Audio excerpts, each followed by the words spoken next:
Welcome to Off the Console, the hottest new podcast that's all about gaming, tech news, and anything nerdy. This week, we're covering the biggest news items, including Apple is getting knocked out by Epic Games. Finally, a win for us gamers and developers, I guess. I don't know. It's a big win against Apple, and it's gonna be a fun ride. Also, your shit is getting more expensive.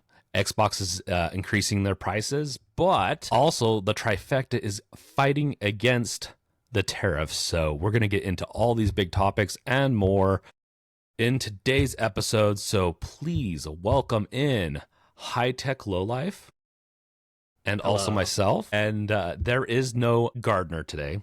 He has important business. He just has somewhere better to be, right? And nah. Yeah, he'll tell us all about it next week. I'm sure he will. He's having a good old time, and we all need time off at times. So, okay. Speaking of time off, kind of, but so how was your week, the last week that you weren't recording shit? What have you been doing, High Tech? Well, I have been playing video games and working on videos. The same shit I do every week. I also got a new phone, by the way. Nice. Yeah, you had issues with your last one with the fold. So, my folding phone, the hinge started messing up, so I had to I'm switching back to a regular phone, man. I'm sorry. I really wanted like those like smaller flip phone style like folding phones, but I guess the whole concept of folding phones just aren't for me. I mean, I could totally get over the crease that's forming in the middle, but it's the hinge and the durability issues that really get at me, because that was like my second replacement. And I'm just over it. I got an S25 Ultra. It's been pretty nice. It's nice having a really nice phone in my hand again, and I'm not sure what else to say besides that. I'm waiting for Apple to come out with their foldable. They're going to do it. All the rumors are pointing towards that. They're gonna invent foldables and do it right. Well, here's the thing. Sometimes it's really annoying how behind Apple can get, especially if you're stuck in their ecosystem. But when they release stuff, it's usually decent. Just saying. I'm not going to say that it's going to be the best or whatever, and we'll see if I buy one. I love phones, but they've just gotten so iterative over the years that I just want it to work. I mean, realistic. Like I got my flip phone in 2023. Had it not started exhibiting multiple times durability issues, had it not been exhibiting that, I probably would have kept it for like another 3 years. I mean, I don't really replace my phone. I don't really need to replace my phone all that often. And phone gaming kind of sucks, to be honest. I'm just okay. The type of games I play on the phone are the ones that will play on something probably from 10 years ago. Almost depends. Yeah. Hearthstone. I've been playing Hearthstone on phones on and off for years, and I don't play them very much these days. But like certain types of card games, Plants vs Zombies, just games that are a little bit more simple. That's all. If I do. But true. Yeah. I mean, a lot of games are real. Like, I know Apple was trying to push publishing major AAA games on like iPhone, like the Resident Evil 4 remake. Remember that? That's on like the iPhone 16. It is, and honestly, you can hook it up to a TV and play it with a controller, and it's not bad. Yeah, so I've heard. It's really for a phone. Like, I don't know. I really like how Apple's pushing that stuff because it adds more support for Atom processors, which is important because I don't even know if we have it on here, but like a bunch of rumors going around about the Steam Deck potentially having a processor that is not going to be AMD is rising. Like the rumors of that are rising. You mean not AMD as in like Intel, or like not AMD as in like not X? Not AMD. So I think they're exploring Intel, and also they're exploring Qualcomm. Intel. So Intel's an interesting choice. Yeah, I mean, I figured Qualcomm would like be a natural. If they were going with ARM, I would have expected them to go Qualcomm, since they're still like at the top of the game when it comes to non-Apple processors. AMD is working. Well, here's the thing too. They could have hinted at that, but AMD is working on Atom stuff too, and so. Atom? You mean ARM? Sorry, right? I'm ARM. I mix those up so much. I hate it so much. Yes, ARM. Yes. Atom is Intel's old processor. Yes, I have nightmares about an old Atom laptop I owned like many years ago. I was able to play World of Warcraft in college class on an old Atom laptop netbook I had, so Good memories for me. I wonder if Gardner owned an Atom laptop. Probably, maybe. I don't know. I'm not going to defend it, but I'm just saying I've had good times with that and also an AMD APU netbook that I had. Yeah, that said, recent Atoms have been surprisingly decent for like NAS usage, because I have a NAS set up. It's a Link Station N1. It's an all SSD NAS. They sent it okay. So not sponsored by them today, but they did send me a unit. Who was it? Link. The company is Link Plus. LINC Plus. Yeah. I've been looking into doing some reviews on some of those because I want to build and I love the idea of an all SSD or like all NVMe. Yeah, so it has 4 NVMe slots and 2 SATA slots for like 2.5-inch SATA drives. Okay. And so I'm using some SATA SSDs that I had lying around, and I've just been editing off of those. Nice. I have like 4 NVMe drives lying around that I want to figure out how I can plug into my network or into my MacBook or my Mac Studio. Honestly, that's probably. It also comes with a key. It also comes with an Unraid license too. Yeah, that's what I've heard. And so, yeah, I got to get off my butt and get onto content and get some of those review units. Do it, dude. I know. I'm having too much fun. Okay, Gardner's not here to make fun of me. I'm having too much fun with vibe coding. Vibe coding? Dude, you forget that I'm here too, dude. Yeah, but you're not gonna make fun of me as much as Gardner is. But vibe coding is okay. And to be fair, I am not. I'm just having it vibe code like out stuff I don't want to do. I'm making it like be my workhorse because if I had an intern or like a junior engineer, this is what I'd be having them do anyways. So, dude, it's just fun to tell it to do stuff. The vibe coding onto them. That's so managerial. That would be funny. Okay, I need you to. Here's the prompt. I need you to give it. Okay, I just micromanage them.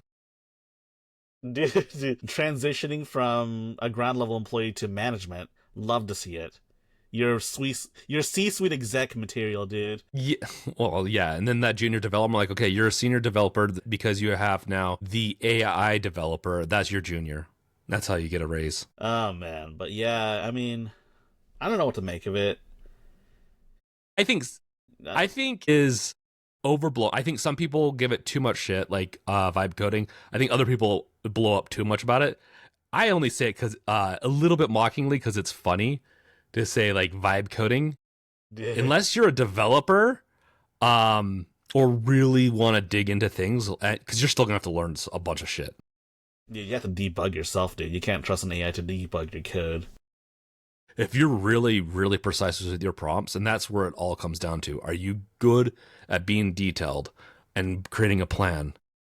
You can you can get 90% of the way through, but then the last 10%, you better know what you're doing to get that thing launched. And I think a lot of people are really shooting themselves in the foot because they're trying to release stuff without knowing what they're building.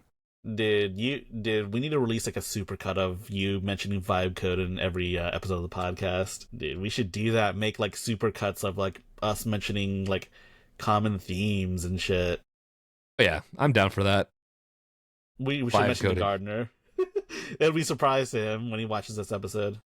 Dude, I do, like I mentioned last week, I really do feel like I'm villain maxing right now because with all the kids are saying with the maxing stuff.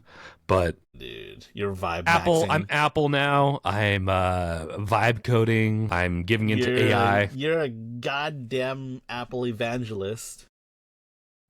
Honestly, I think I'm just done with Microsoft shit. Is I think kind of what it is. Like I don't mind their Xbox brand so much because I think they've done a lot of good in the sense of opening it up to Steam more and like Windows. Like meaning gaming, that is. Like I don't have to buy an Xbox to play Xbox games, which huge win for me. But I really like Windows is just feeling like a clown car right now. Every little product they just shove into there, and I just don't know when they're all gonna pop out. But dude, I mean, there's so much change going on in the world of AI. No one knows what's going on. You know, my sister's a doctor, and apparently she's been talking about how all the doctors have been concerned that AI is going to take their jobs too.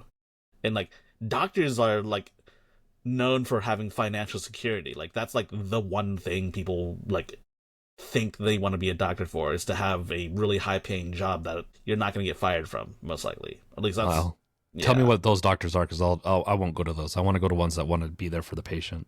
Dude. I am kidding though, partially, but there are some asshole doctors that just don't care about the patients, and Yeah. it's just about paycheck for them. Which I guess, whatever. I just don't want to die And under I'm those sure guys. that, well, I mean, like, you can't even make it through med school if you don't, at the very least, want to help Yeah. patients. It's just probably just years of seeing a bunch of shit happen and then, like, Technically, some I think also lose the burnout.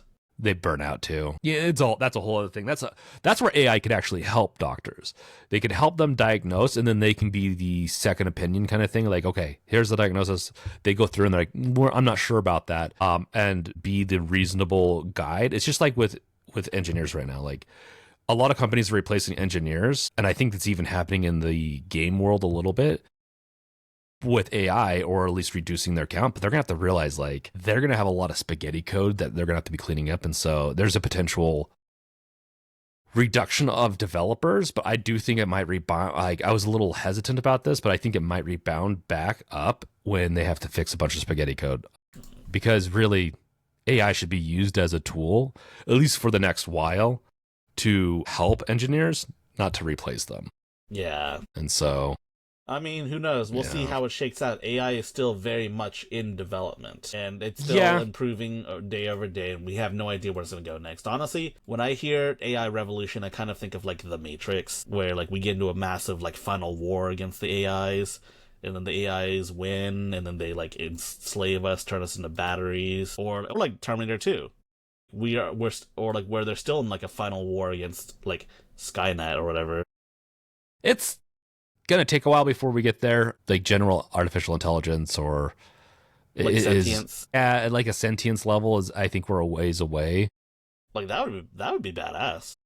It would be, and there's usually governors on them. So a governor would be essentially, hey, you can't go outside. Like, you can't hurt a human. You can't go outsides of these bounds and everything. And AIs already kind of have that. Dude, Asimov's law of robotics are meant to be broken, dude. Obviously. I mean, it will happen, but that's why you have good robots to go against bad robots. Dude, dude, you know what this reminds me of? Mega Man What? X. Oh, yeah? Yeah, you ever played Mega Man X? I've played the Mega Mans. I don't think I've beaten one, but I don't think I ever understood the stories, because I played them so young. Like, classic Mega Man is just like, oh, good robot fights bad robots. But in Mega Man X, it's kind of more like Blade Runner, where you have Mega Man X and Zero going against they're Maverick hunters, and then they fight against Reploids that have become Maverick for a number of different reasons. They're either, like, political enemies going against, like, humanity, or, like, they've been infected by the Sigma virus, and so they just go crazy and kill everyone. It's kind of like that. You should play the Mega Man X games. They're pretty cool. I should. Is there a collection on Steam that I could play on Steam Deck? There is. Okay, there you go. I'm gonna have to pick them up. I do like the Mega Mans. Those are fun games. And that'd be a good game to play on the Steam Deck. That's why I ask. Okay. Oh yeah, they're all pretty good to play on the Steam Deck. Well, you know what else? Even the newest one, Mega Man 11. There you go. It's a lot of games to get. Oh my gosh, there's so many games. That's okay. What I've been working on is setting up my. I mounted my Mac Studio under my desk, so I 3D printed. I forgot to show it. 3D printed a mount that can go under the desk, and it screws in under the desk, and my Mac Studio is down there now. It barely produces any heat. It is very quiet. Like, I've never heard it. It's like the perfect workstation. And then I have my Windows machine over there that I'm redoing with my 1 terabyte NVMe to then, and I have a KVM, and I'm just going to switch between the two. And so that's the first thing. And then I'm going to eventually network it, like I've talked about in the past. But yeah, and I remote into my MacBook for work. It is like I have almost the perfect setup. Nice, very nice. So it's getting there, and it's all to prepare, because I need to get this done this weekend. It's all to prepare because there are so many fucking good games on Microsoft's Game Pass right now. It is not like, we should probably talk about this too. I'm gonna throw this in. because it's such a good deal right now. I don't usually go this route because I usually want to buy games, but I think just to save money so I can buy more shit, like more hardware. Getting ready for the $80 video game. Oh shit, spoiler alert. We're going to talk about the $80 video game in this video too, or in this episode. So I can't believe you spoiled it. We have to start over. Okay. Wrap it up, guys. Okay, let's wrap it up and get into topics though. So, a little bit of call to action. You guys have been loyal listeners for months. Maybe not years yet, but hopefully years. If you have not done so, make sure to subscribe on YouTube. Even if you listen on the audio podcast, it helps us on the YouTube circuit too. And sometimes it's just good to watch these on YouTube as opposed to listening to them, or do both, because we have been sharing our screens more and more, so there's a little bit of visual aid there. So subscribe on YouTube. You can also follow us our RSS feed if you want, podcast.subscribe2.me. And then also you can engage with us on the Fediverse, and we'll have some links below for that. So without further ado, I bring you the contender for top topic. There's two. Tariffs. We've been talking about tariffs. Dude, and it's every week. It's because it's affecting us. And here's the thing. Trigger warning. It's political somewhat, but Ugh. I have a hard time with this politics thing, because if it affects me in my daily life and it's politics, fuck that, because it affects me. Once something affects me or we affect other people, like, I think it's fair game to talk about. And I don't think this is a sides issue. I don't think anyone, except for maybe some people that just don't understand or refuse to understand tariffs, want tariffs. No one wants tariffs. There's a lot of on both sides, almost no one wants tariffs that knows what they're talking about. So yeah, why don't you lead into this a little bit, High Tech, with explain what's going on here. The government has become a Godzilla-sized threat to the point where the video game Avengers have assembled. You have Microsoft, Sony, and Nintendo all teaming up against the Trump administration. And one has to wonder, how bad does it have to be to get Nintendo, Sony, and Microsoft together to do anything together? It's the funny thing about this actually is that I think they have gotten together before. And part of the reason they do this is that it makes their statement so much stronger to say, hey, we're together, right? Let's move this down to here. Yeah, absolutely. Absolutely, dude. I mean, like, one of them just did it separately, then it seems kind of petty. They just want more profit, right? But, like, all of them are doing it together, and, like, it makes a bold statement that no one in the games industry wants this. The only way this could get any better is if Valve were actually part of this letter too. I don't think it affects Valve as much, and that's why they should be a part of it. But maybe right, yeah, because Valve doesn't. Well, they do the Steam Deck now, so I guess they should be a part of it. But yeah. Like I said, Sony, Microsoft, Nintendo, I believe, if I'm not mistaken, have done joint lawsuits before, and so maybe they already have like a team up here. So I'm not shocked. But I will say one thing. To bring this into like the world of games a little bit, this quote, I believe this is from Forbes, is it's not often Mario, Master Chief, and Kratos agree on something, but apparently tariffs are their final boss, which is cheesy but fun. Dude, someone should like draw a picture of that happening. They should. That'd be a fun t-shirt, actually. Dude, that would be so awesome. Final boss, tariffs. Dude, we should do that. We should make, dude. Since we talk about tariffs so Write that down. much. Okay, I wrote it down. All right, cool. I'm writing it down now. Yeah. Sorry for the throat clearing. No, you're good. Yeah. What else do you think of this? Like, what do you think is going to come of this? Do you think it's going to work? I don't know. Honestly, I don't know what to make of it besides the fact that it's happening. It's a little too soon to say if it's going to work or not, for sure. But there are some very important statistics to look at. I mean, look at this. It says 99.7% of all video game consoles... Hold on. No, I'm reading it wrong. 99.7% of all video game companies are quote-unquote small businesses. That's something I never thought about. Because, I mean, if you look at it, there are like a billion different game studios out there that are really small. Like, sometimes they're like small indie devs. Sometimes they're like small support studios that are not nowhere near the size of like your major AAA, but there are very few major AAA publishers out there in the wild or developers out in the wild. It's just because it's really hard to get up to that point. I think this is a very funny statistic because I bet you they even included anyone that's incorporated them or that has a business license that says they build video games that maybe never released anything. Yeah, Gardner would probably count as a small business. Heck, my Bunny Strike might even count as that too because it's technically licensed for that. So,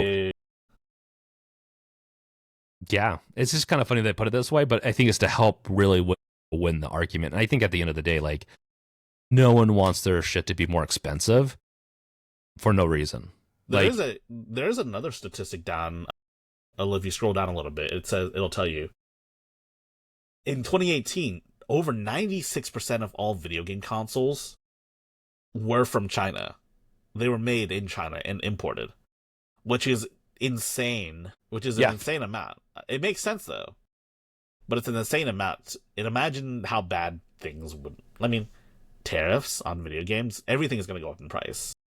Some companies have been offshoring to other countries foreseeing some of this issue with China.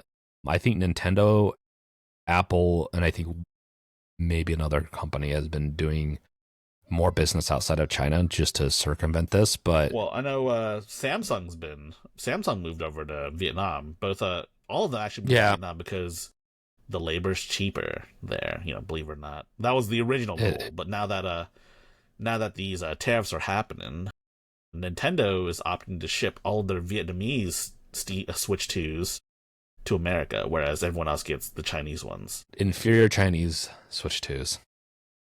No, it's a joke, by the way, guys. Like, I really don't know.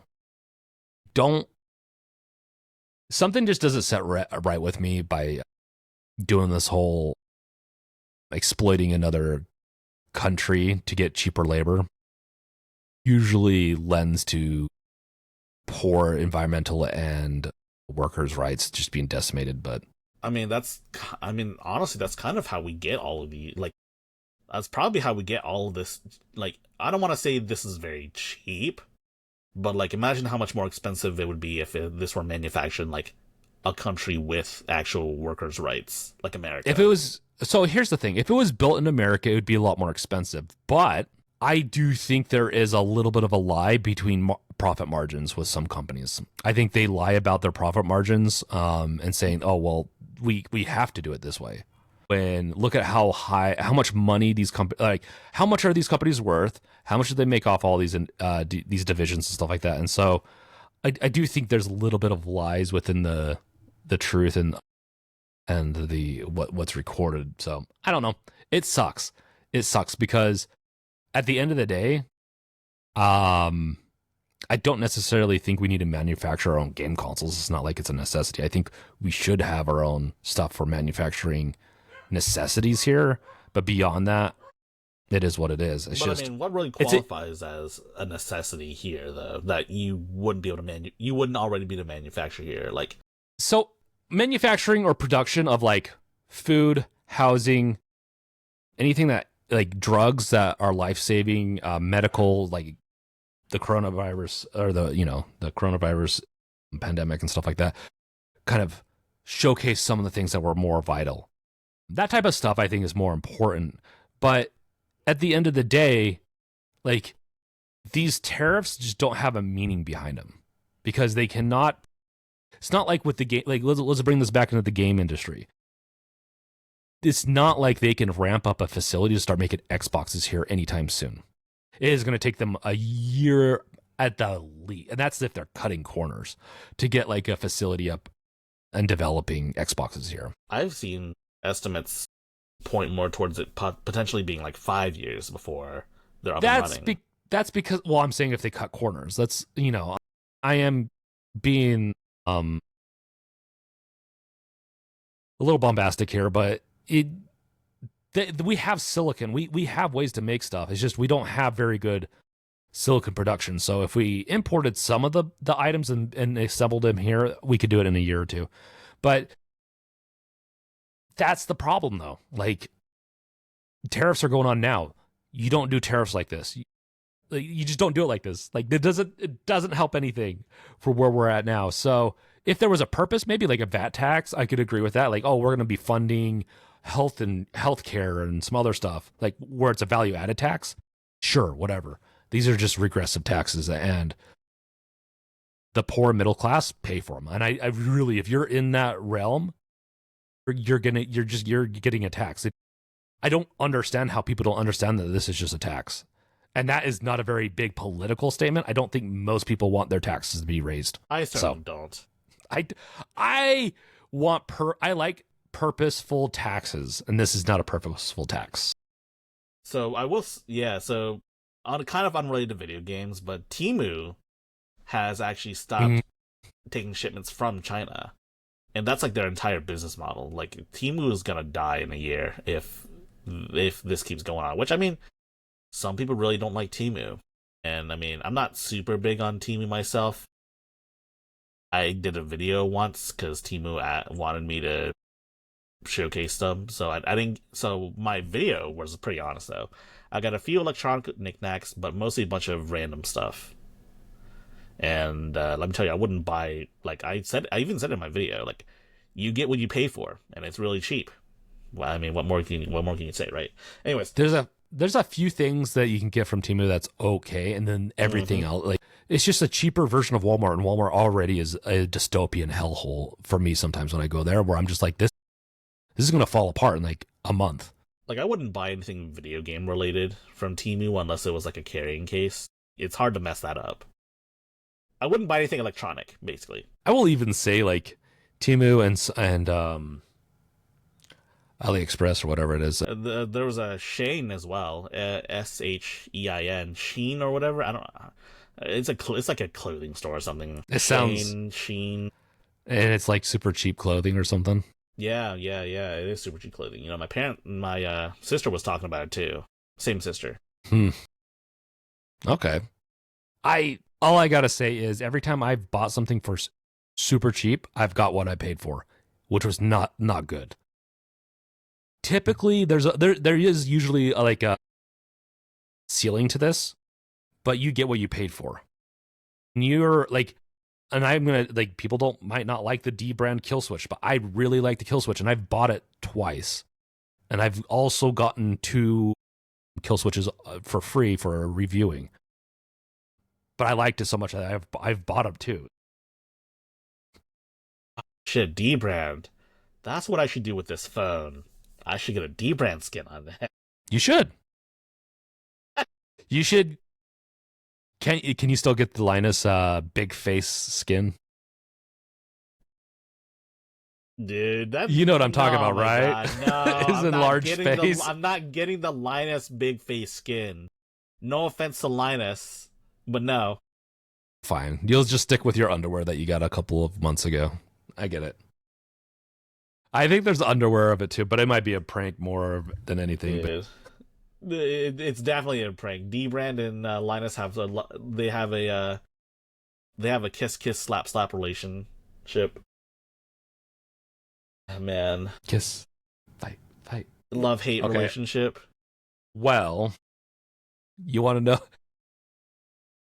You want to know who else has a love hate relationship, but not really? Like, I think it's a hate relationship now. Yeah. Oh yeah. Apple and Epic Games. And this is a good thing, I think, for developers especially. And I was kind of hoping for this. Even though, do I buy into the Apple ecosystem? Yes. But do I think Apple also needs to be put, needs to be fought sometimes? Of course. I think every big company, even Epic included, needs to be kind of put in their place when they really fall out of line. And I think the iOS App Store is a prime example of this. So do you want to fill us in on this? So the Apple versus Epic lawsuit has been going on since before this podcast ever started. And the whole idea was that Epic Games wanted to implement a alternative payment system outside of the App Store because, like, Apple takes 30% of all payments. And Epic wasn't trying to have that. They were trying to bypass it. And Apple banned them for that, and then Epic sued. And now, there have been multiple counts. This is kind of a crazy lawsuit, see. So, as you know, Apple is the master of malicious compliance, where they will comply. Yeah. But they'll make it really sting. And the courts have found that Apple is the master of this, and so they have laid down the law pretty hard on them. So, Apple earlier gave developers the ability to link to alternative payment methods, but they would also charge a 27% fee on developers that would do that. They've ruled that this is not legal and that Apple has violated multiple court orders, and it's pretty serious stuff. You can't do that. It's serious because there are I think Apple's getting federal charges. And it's not just that too. They're also looking to see they're also potentially looking to seek criminal charges against Apple as well. That's it. Well, and so there's a good chance if it's criminal charges and it goes through, like that dude's in jail. Like, I think the guy that's over it. I don't know if there's gonna be multiple people, but yeah. I wonder if Tim Cook is gonna be liable too. Usually not. And here's the problem with when you get $1 trillion businesses. Yes, you need to blame the CEO at times, but there are a lot of departments, and depending on how CEOs I think a good CEO usually lets departments run themselves to a point, and they kind of just make sure everything is running smoothly and chime in when they need to be. So there's a good chance that iOS department's just been running on their own. And it has been pretty bad, though. I love to see the iOS department get what they deserve, in that these fees and everything is just, they make so much money. The thing is, if they could argue like, hey, we're losing money on this. No, they are making hand over fist of money, and it's very, in some forms, predatory, especially the sneaky 27% fee, where I get it. People trying to get around the fees on the Apple is kind of sneaky on itself, because I've worked with companies that are like, well, we got to use Stripe and we're going to use a web portal to get around these fees. I'm like, well, we could get to a happy medium of like 10%. It's not like serving up these apps and handling the App Store and all that costs like the same as Steam. Steam probably costs drastically more to run than the App Store does. But here's a quote, and I don't know which source it's from, but Apple's idea of following court orders is like patching a broken server by yelling at it, right? Like they don't actually fix anything. They just get mad and yell at it. So that's kind of my take on this. So I really was hoping that we would get the alternative, like, so in Europe, you can get alternative app stores, right? Yeah. I was hoping we could get some of that action here with this lawsuit, but I don't think that's happened just yet. I don't know if I would gain anything from that, me personally, but I agree to a point. Yeah, it's just like with the Android. Do you ever use an alternative app store? No, but I do sideload apps, so there is that. You sideload, okay. You can jailbreak iPhones and sideload, but that's yeah, but that requires jailbreaking. Like with Android, that's a whole other thing. Yeah, with Android, you can just. But you do lose security, and with some users that do that, they're just not smart enough to do it themselves, and they get screwed. Well, yeah, it's a good thing it's disabled by default. Yeah. Yeah, I agree. Like, and that is one of the nice things about Android. I used to sideload and do all that stuff. I just don't care anymore. Yeah, all my stuff's on the computer now. I mean, there really isn't too much you need to sideload these days. But there are some very useful utilities. Like, for example, there's a of Moonlight and Sunshine, right? There's a fork of them called Artemis and Apollo, right? Do you know those? I did not know that. So basically, the main difference is that Apollo, it's the Sunshine fork. It comes with a virtual display driver. So what I found, you know how like Moonlight's kind of weird with like multiple monitor setups or like unusual aspect ratios. So this is how they resolved it. It's really annoying. They made it so that you can actually have a virtual display pop up of at the same resolution, same refresh rate, same aspect ratio as whatever device you're streaming to. And then you can have it set to where whenever that virtual display pops up, which is it pops up when you start streaming, it turns out you can have it set to turn off all of your other monitors. And so it'll become like a headless display for a little bit. And then when you exit streaming, your monitors will go back to normal. That's a really good idea. Not virtual desktops, but a lot of remote software does stuff like that, which is really important if you're going to be using, like, playing games, is to be able to adapt to the resolution and to the scenario that you're streaming, like what you're streaming on from. And so, okay, that's really cool. So why do you have to sideload that though? Well, the other one, Artemis, is a fork of Moonlight. And that's not on the app. And Moonlight, it works with regular Moonlight, but it works better with Artemis.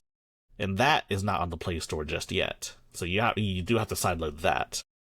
Okay, like, here's the thing. I wouldn't sideload it. I'd probably, well, since it's open source, I should be fine just, I could probably you download the APK and then you install it. That's sideloading. It's just not signed. Is it signed? Is it officially signed? Like, meaning, does it give you any warnings? I mean, it's not on the App Store, so yeah. I mean, I guess, yeah.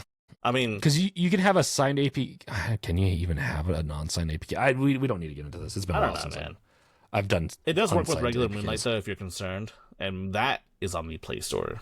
Yeah, but they say that eventually it's not going to work with if they say eventually it's not going to work with regular old Moonlight, so you're going to have to download Artemis or whatever, and that's not just on. I don't know, man. I don't know why they're disabling support for regular old Moonlight later. They must be adding some sort of new feature. All right, well, we're getting off topic. No, but this is interesting because it will fix one of my biggest problems with that whole setup. Okay. The virtual display thing? Yeah, I know. It fixed my biggest issue too. So I'm probably going to try that, but I'll just release my own version of the app so I don't have to sideload. I have an Apple account and everything. The only real caveat, though, is that there is no Linux version of Apollo, the hosting software. The hosting, yeah. Yeah, because of the way Apollo currently does it, virtual display drivers, I wouldn't know how it works on Linux. That's probably more of a Gardner question. So it's Apollo and Artemis? Apollo and Artemis. It just says two twins. Dude, look, Apollo, Artemis streaming. They're named after Greek gods. I know what they're named after. I'm just messing. Sorry. God damn it. There we go. So I just had to give some humor while I was looking for it. There you go. There's the big kahuna. So if you're familiar with Sunshine, though, the interface is very similar. That's good to know. That's really good. I really like. So this is a fork. So this is a completely different developer set that's doing this then? Yeah. It's a fork. It says it's a fork, but they didn't actually fork it. They just copied it. Interesting. Because usually if it's forked, it will say if it's forked. It doesn't say so. Interesting. Well, now I got something to play with. I'm gonna set my windows with this. Thank you. Well, look at that, audience. If you guys want to be able to stream your games to another room, another device, whatever, here you go. Yeah, it is a little bit of a pain to set up, but once it's set up, on this. Retro Game Core has a video on this as well, as does some of the other handheld guys, like Joey's Retro Handhelds. Is that his name? I don't know. Sorry, Joey or Josh or whatever your name is. Wow, I sound like a dick right now, dude. I'm not gonna You're lie. such a dick. No, it's okay. We can't all remember names and everything. I'm lucky to remember my name. Okay. Whatever. So we should mention that supposedly Epic wants to bring Fortnite back to iOS. How long has it been? Like 5 years? Shit. It's been a couple of years. Honestly, I think they took a big hit by removing Fortnite from Apple, but it was to prove a point. Because at the end of the day, were they making? Yeah, was the cut like a 30% cut going to Apple? Yes, but they were still making a lot of money from it. No, Epic didn't remove it. Apple removed it. That's because Epic refused to. Yeah, it was a breach of contract. It was a breach of contract. They were offloading their costs off to away from the App Store. So when they would buy, I think, loot boxes and stuff like that, they were circumventing the system. Yes. Once again, here's the thing, though. If you're going to use the iOS services and use iOS, like, I do think that iOS deserves a cut. If you're utilizing their services, that costs money. It costs money. 30% is ridiculous, though, and I still will stand on that. So I will say, though, Epic seems to have no problem with the console manufacturers charging $30 for a cut.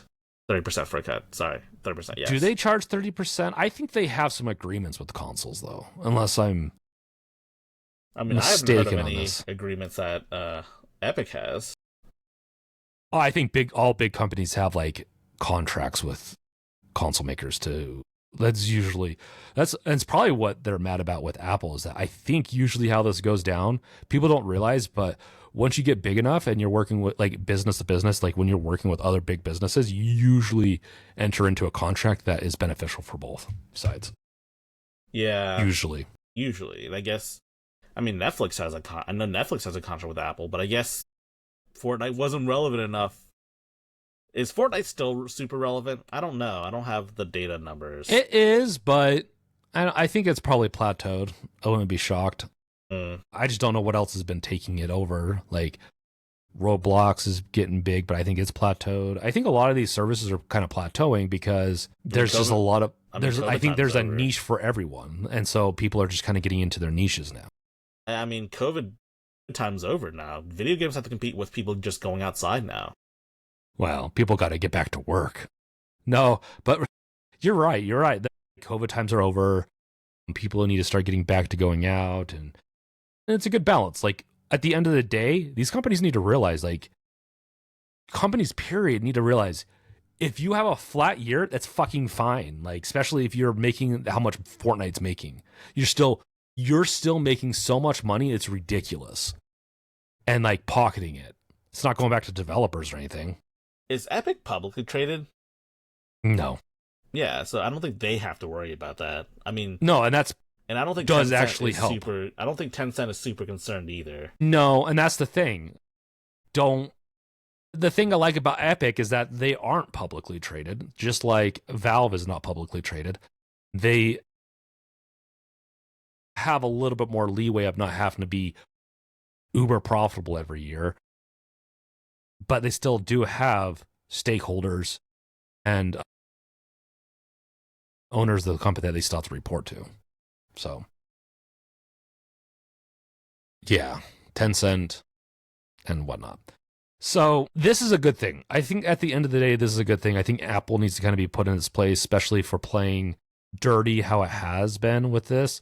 And this has been a thing that I've been really frustrated with Apple for a while, but Android does the same thing. They're 30%. I don't know if they are as big into trying to charge you if you try to get out of the Android store like Apple, but they're still like, both of them are very similar. I know that, and I like that. And here's the thing. I'm glad that we're aligning a little bit more with Europe on this, because Europe tends to be the only country, the only place that actually gives a fuck about us as a consumer, because they usually roll on the populist side, where it's like what's going to affect the like everyone more than just the business. The European Union has a great history of being consumer friendly, even with video games too. Like, remember loot boxes? They're technically banned in Holland or some shit like that. Yep, like completely banned. Which is, it's not a bad thing. Like, once again, I'm a little bit on the fence on that loot box stuff, but I definitely think it needs to be put under an 18 plus, because it is a form of gambling, and one, especially if it's for money. But yeah, the big question now is, will Epic actually Apple says they want to appeal this decision, and I think Of course they're going to appeal it. I don't think they're. I have a feeling because the way that this is ruled that they're not going to win that appeal, but I think they're going to appeal it. I think Apple's losing money by doing this though, and they're losing. Hopefully they just eat the loss because it also hurts their image, and they're just losing money by not having Fortnite on their service. Like, and Fortnite. I think what they need to do is come to a conclusion of like Epic needs to give Apple some money for running on their services, and then just get it over with. Yeah, man. I don't can't like expect how it to be free. Anti-consumer Apple is sometimes. I also really hate how Apple killed the headphone jack. I hate the headphone jack. I'm still really salty.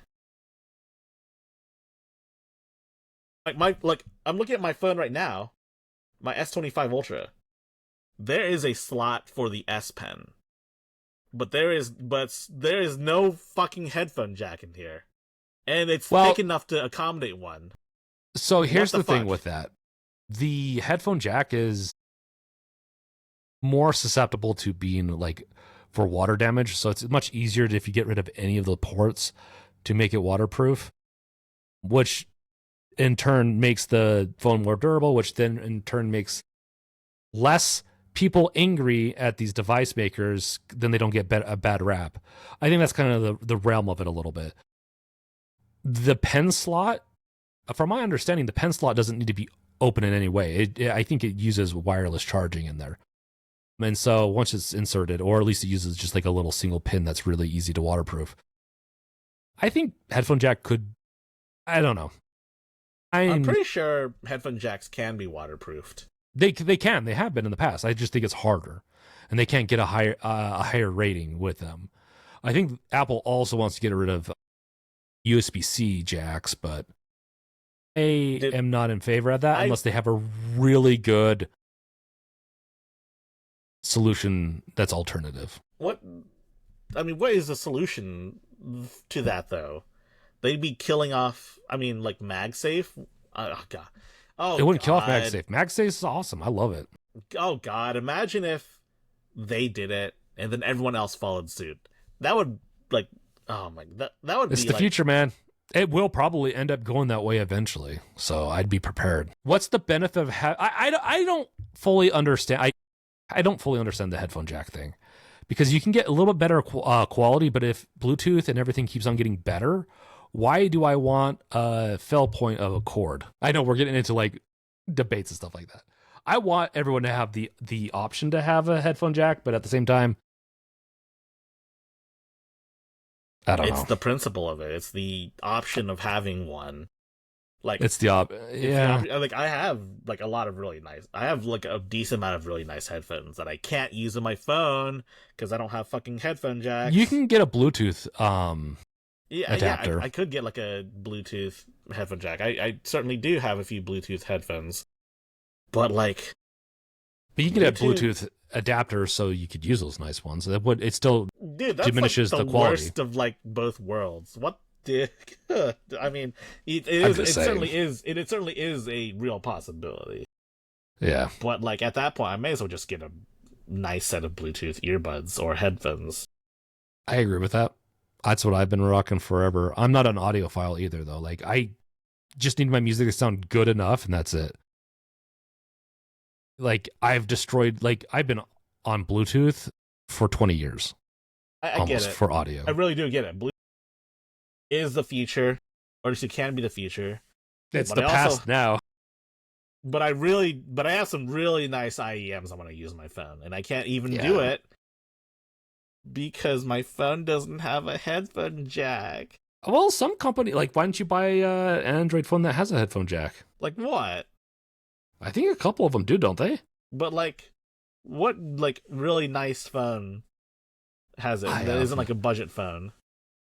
That's what I want to know. Then get a budget phone, I guess. I don't know. I don't want a budget phone. I use my phone a lot, so it makes sense to spend a lot more on a device I'm going to be using basically every day. I agree with And that. I remember like really old phones. I remember how slow like some of the budget phones are now. I'm not going back to that. I'm never going back to that nightmare again. Yeah, no, and Android has some of the worst too, where it's just like it's almost better just buy an old phone than a budget phone. Yeah, like buy like a old like last generation's flagship, honestly. Yeah, no. Here's another thing with the jacks, just to kind of end it on this, because we derailed. They get jammed with so much crap. Like, I've had to go and help my dad out to the ranch and stuff like that, and I've had to do a lot of like I go hiking. And I'll bring my phone everywhere I go, and it gets jammed up with stuff, and eventually, like that port's not going to work anyways, which is annoying. Especially with the old iPhones, with the way that they did their ports, sucked. So USB-C is definitely much better than the old ones. Because my last iPhone, the port stopped working because it got jacked up. One thing I really like about the headphone jack is that it swivels around. You mean it turns? Yeah, like it turns. Yeah. Like, I'd be okay with USB-C being a replacement if A, there was a second one, so I could charge and listen at the same time, and B, it swivels around. But obviously, USB-C is not designed to do that. So you're not gonna like this. There's an accessory for that. Is it like one of those magnetic like thingies? No, I'm pretty sure you can get one that's a splitter on it that can charge and also listen. I'm pretty sure there is. So it's one of those dongles. Yeah. But it's an option. It's what you get. Like you can get it and then it will still kind of turn a little bit maybe. Man, this podcast is making me sound really entitled. But you know You're what? like this is making me sound like a frickin' everyone can fuck themselves except for, people that don't want any port. Dude, Apple better not remove the USB Type-C port. That's like the one good thing they did, like, for phones. Sorry. Okay, here's the thing. Either you have the USB-C or you don't have it at all. And I know they almost didn't do it, but now I'm like, the MagSafe has been such an awesome way to charge. And I've been doing, and the wireless, I don't know how they do it. It just must be a mix between Bluetooth and Wi-Fi. But like AirDrop, I'll record stuff on my phone and drop it on my studio, and it's just work. It's just seamless. Like I'm not gonna lie, I'm so fed up of tinkering to get things working that it's nice to just have things work and it works fast. Yeah, and I don't usually have to plug it in. Yeah, but here's my thing though. What about CarPlay? There's no, as far as I know, there aren't any MagSafe like CarPlay thingies. I don't think CarPlay needs wired. Like my car is CarPlay and it needs to be wired. Yeah, the old ones do, but I think they're getting away from that. I mean, my car's it's a company car, by the way, I should mention. My old car doesn't have my actual car doesn't have CarPlay or Apple Android Auto or whatever. Mine doesn't either. My car right now doesn't. It has a lot of good hookups. Like it has all of the stuff built in, but I wouldn't mind getting CarPlay. There are wireless CarPlay adapters. That's right. There are, but I think they're also going away. I don't know if it's out yet, but I think they're eyeing over wireless. So I don't know. I mean, I want to get in my car and not plug anything in, which I do already. Sorry. I'm sounding entitled because I just want things to be easy. Okay, well, talking about entitled, I think everyone's about to feel a little less entitled maybe because they won't be able to afford an Xbox. Because them prices, they're going up. Do you think Microsoft is entitled to an additional $80 to $130 for your hard-earned cash for any of these devices? I mean, I don't think they're doing well enough. Like their sales are doing well enough to actually warrant a price hike unless this is tariff related. And I really wish. This is almost certainly tariff related. I'm like almost certain of it. Yeah, it probably is. I don't know if I didn't read everything. Maybe I should have read the article more, better, but I've been seeing this all over the place that prices are going up and it's like, but it doesn't feel like it's enough. Meaning once the tariffs go into play, I think we're going to see them hike even higher because this is only like what $70 added, which doesn't seem like it's going to. They're going to be making some losses on this, I think, but the way tariffs are working. So Well, I mean, the way I'm thinking it, I'm thinking Microsoft understands that they're going to be making losses on these, but they also would like people to buy them. So they're not raising as high as they probably could or probably should, given tariff calculations. And even then, like, let's look at the Series S. It used to be $300. Now it's $380. That puts it above the original Switch, the Switch OLED. Yeah. It's more expensive, and honestly, with these prices, man, people are saying Nintendo is the cheap option now. Remember how we were talking about how the Switch 2 was expensive as hell, and now it's looped around into being the cheapest. Like, okay, if and when Sony raises the prices of hardware, Sony's all of these companies are gonna have to if tariffs go up enough. Yes, or else they're. I think they also have I think this is preemptive, meaning I think they have a surplus, and I've talked about this.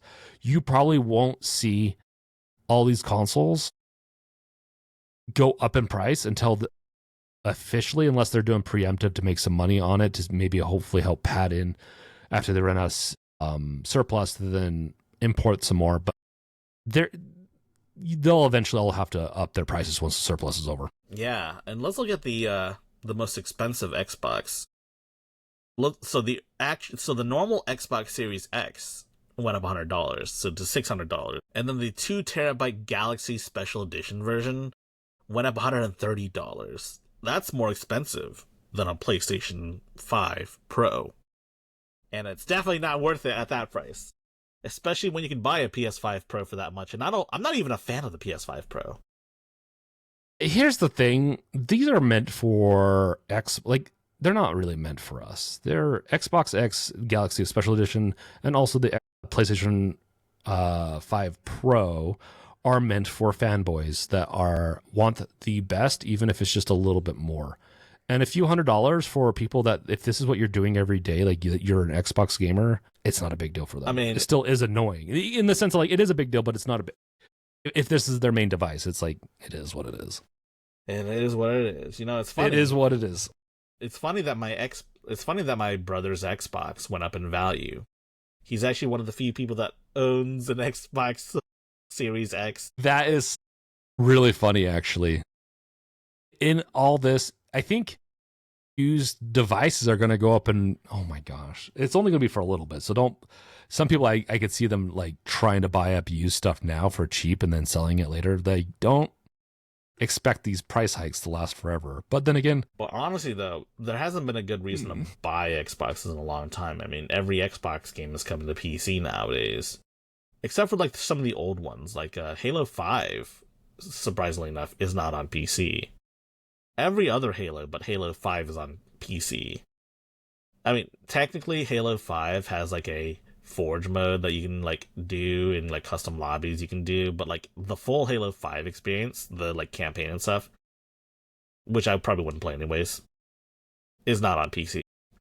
Would buy an Xbox Series X if PlayStation they just have so many exclusives that I like. And so I'm usually a PlayStation boy, and then a Steam, I buy most of my games on Steam, and then I buy exclusives for PlayStation. Xbox just doesn't have it for me, even though it is nice to kind of just have a little console to play games at my TV. But I'm trying to get away from that and doing more streaming from my PC and stuff. Yeah, but here's the thing though: Xbox games are coming to PlayStation now. We've had Forza Horizon, and so I think Sea of Thieves came to PS5. Is that correct?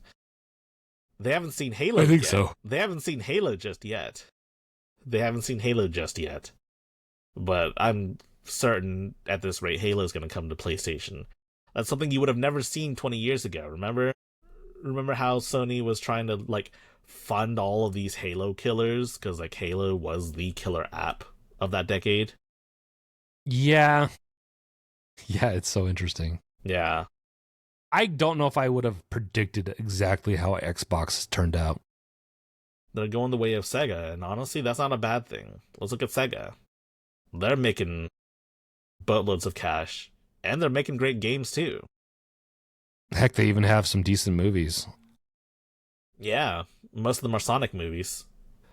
But they're still decent. Yeah, they're still pretty. I mean, yeah, that's not a knock. It's not a Halo TV series that doesn't do that's. My God, don't even bring up the Halo TV series. Oh yeah, I want to. Dude, they should have gotten that guy that made District 9 to do it. Yeah. Apparently District 9 started out as the Halo live action movie. And he even directed one of the trailers for the live action ones as like a test. It was marketing for Halo 3, but it was also secretly test footage for like how a Halo live action would turn out. And it looks awesome. Too bad they never went with that though. Yeah. Microsoft. Well, there's I don't know, like, which is worse, that or the Borderlands movie. I love Borderlands, but that movie was pretty bad. I still enjoyed it, but it was bad. Oh my God, I haven't seen that movie. I've heard so many bad things about it though, and I mean, looking at the cast does not. I mean, that's the problem. Is that they cast like the wrong people.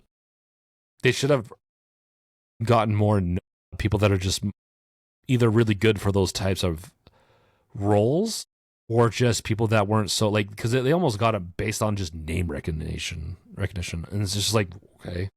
Well, and they have Kevin Hart as Roland. They're all okay. Hold on.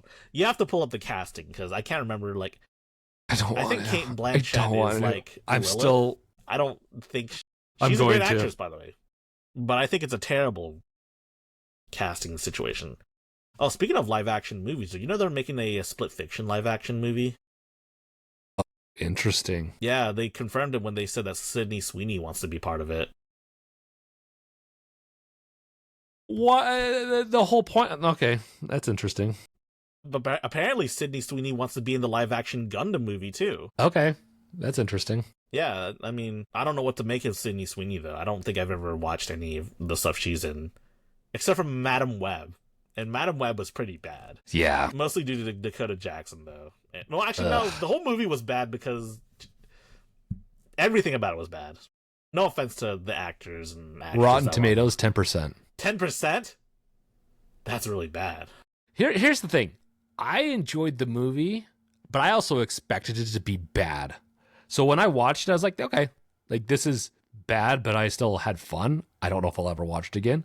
I mean, it might end up being one of those like bad cult. I know it's not gonna be a bad cult classic, but yeah, because you got like Kate Blanchett, you've got Jamie Lee Curtis, who I actually think, I think she did okay as Tannis.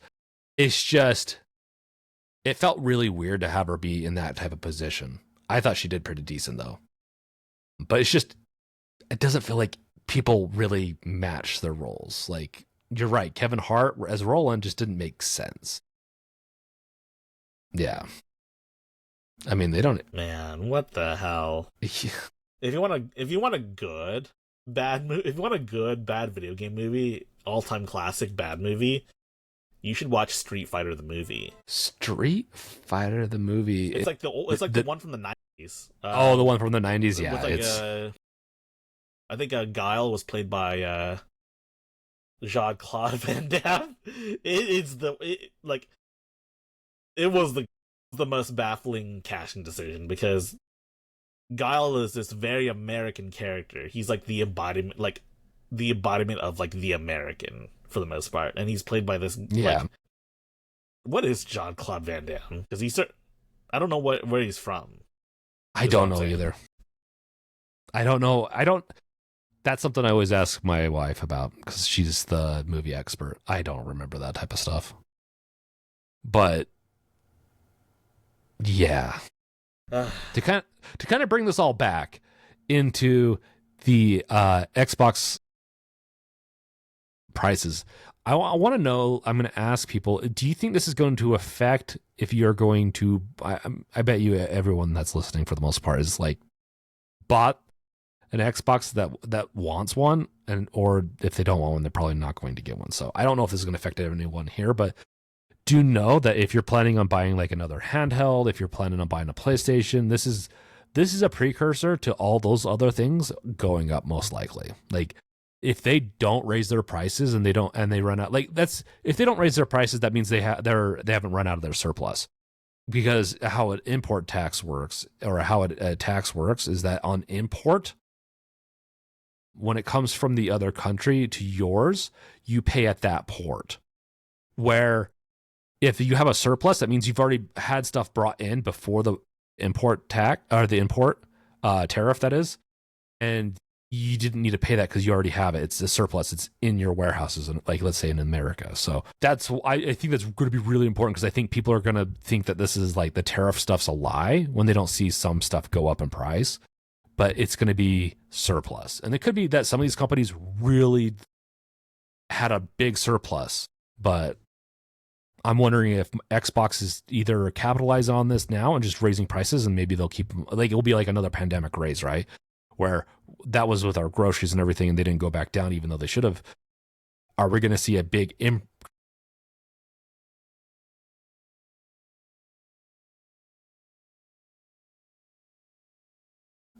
Yeah, I'm curious if they're going to use this as an excuse. Goal was to upgrade my PC before the tariffs hit. I'm hoping I'm still able to do so before that time comes. I mean, graphics cards are like You're going to have to find a graphics card first. Yeah. I mean, I can upgrade everything else I can upgrade. And then I can transfer my 3070 over. That's still a decent card. But everything else is starting to age. My computer's is just runs hot. And yeah, I really hate it. Well, dude, that sucks. I need my 3090 is going to do just fine for another few years, but I need to dip it in a pool of like mineral water or something. Dude, I think Linus Tech Tips, or actually Luke, had a computer once that was mineral oil cooled. That's what it is, mineral oil. Yeah, not water. You just submerge your entire PC in like a fish tank full of it, and then it has a lot of caveats to it though. Like it's not as simple as that, but yeah, it gets oily for one, and you still need to add a heatsink to it too, and a fan. I think I don't know how that's. I need to watch that video again. Is my room gonna smell like oil? I don't know what mineral oil smells like. Yeah, so I don't. And how expensive is that going to be? I think I'm just going to go with the idea of sticking it in a closet or my kids' room and just let them deal with it. Dude, you're torturing your kids. I only slightly kid. Like they. I only kid. I'll put it into my dog's room. Like my dog has a room. No. All right, I think I. Okay, let's go on to this Bungie stuff. What is up with this Bungie stuff? So I played quite a bit of Destiny 2, so I'm a lot more familiar with this than what you might expect. So here's some background. So Destiny 2 released, and it used to have a campaign called The Red War, which was part of the $60 video game you used to buy before it went free to play. Mm-hmm. So, quote-unquote, vaulted it, meaning you can't play the original campaign you paid $60 for. And also, the first 2 expansions, they've been removed. Like, you can't do anything from them. And they had to retool the game they had to basically retool the game to work around the fact that you can't do this anymore. But basically, a writer is suing Bungie because of alleged plagiarism. And Bungie literally does not have access to this version of the game anymore, supposedly. They claim that it's not in a playable state anymore, and here's what their defense was. Their defense was pulling up a bunch of YouTube videos from third-party content creators that have footage of the actual game itself, and also like lore explanations from YouTubers. And the court is saying that's not valid because like it's a third-party source, right? Like because it could be like third-party interpretations of Bungie's lore or whatever, right? Right. Yeah, like they would need to have the game up and playable to show to the court. and they don't, supposedly, because they content vaulted it. And it would be really funny if Bungie lost because of this. Yeah, it would be it'll be interesting to see how this all goes. I really, like, honestly, with Bungie stuff, like, I've always respected them as a developer, and I've enjoyed Destiny, but I just haven't been able to keep up with everything that Bungie does. But so do you think Bungie's going to lose this? I don't know for certain, because I don't necessarily agree with what the author is saying, because it's doing over like a bunch of tangential bullshit, like space Rome, because a bunch of the characters in Destiny from the I can't even remember their race. So racist. A lot of them have Roman inspired names, like Gaul. Dominus Gaul, I believe, was like the main. The guy that's in the picture right there, his name is Dominus Gaul. Yeah. He's like the first villain you fight. And then there's also Space Rome. Soon over Space Rome is kind of funny because I feel like there's a lot of games probably before this that has concepts of like a little bit of a Roman Empire in space. Yeah, and then there's also like, I believe one of the other things they sued over was like the idea of fate and the idea of like being able to change like fate and stuff. I don't know. It's a real. I don't remember the details, but from what I remember, it was a really stupid lawsuit. Yeah, I really don't like lawsuits of this. Like, unless it's blatant, where it's like they still 90% of the everything and they just barely try to. I don't know. It seems stupid. Concepts aren't really copyrighted. Yeah. That said, Bungie did delete all of the content from their own game. Like, they said they can't. They said they can't even. That is probably going to really hurt them in the lawsuit, though. I do think so. Yes, for sure. You can't just like that. Almost proves that you're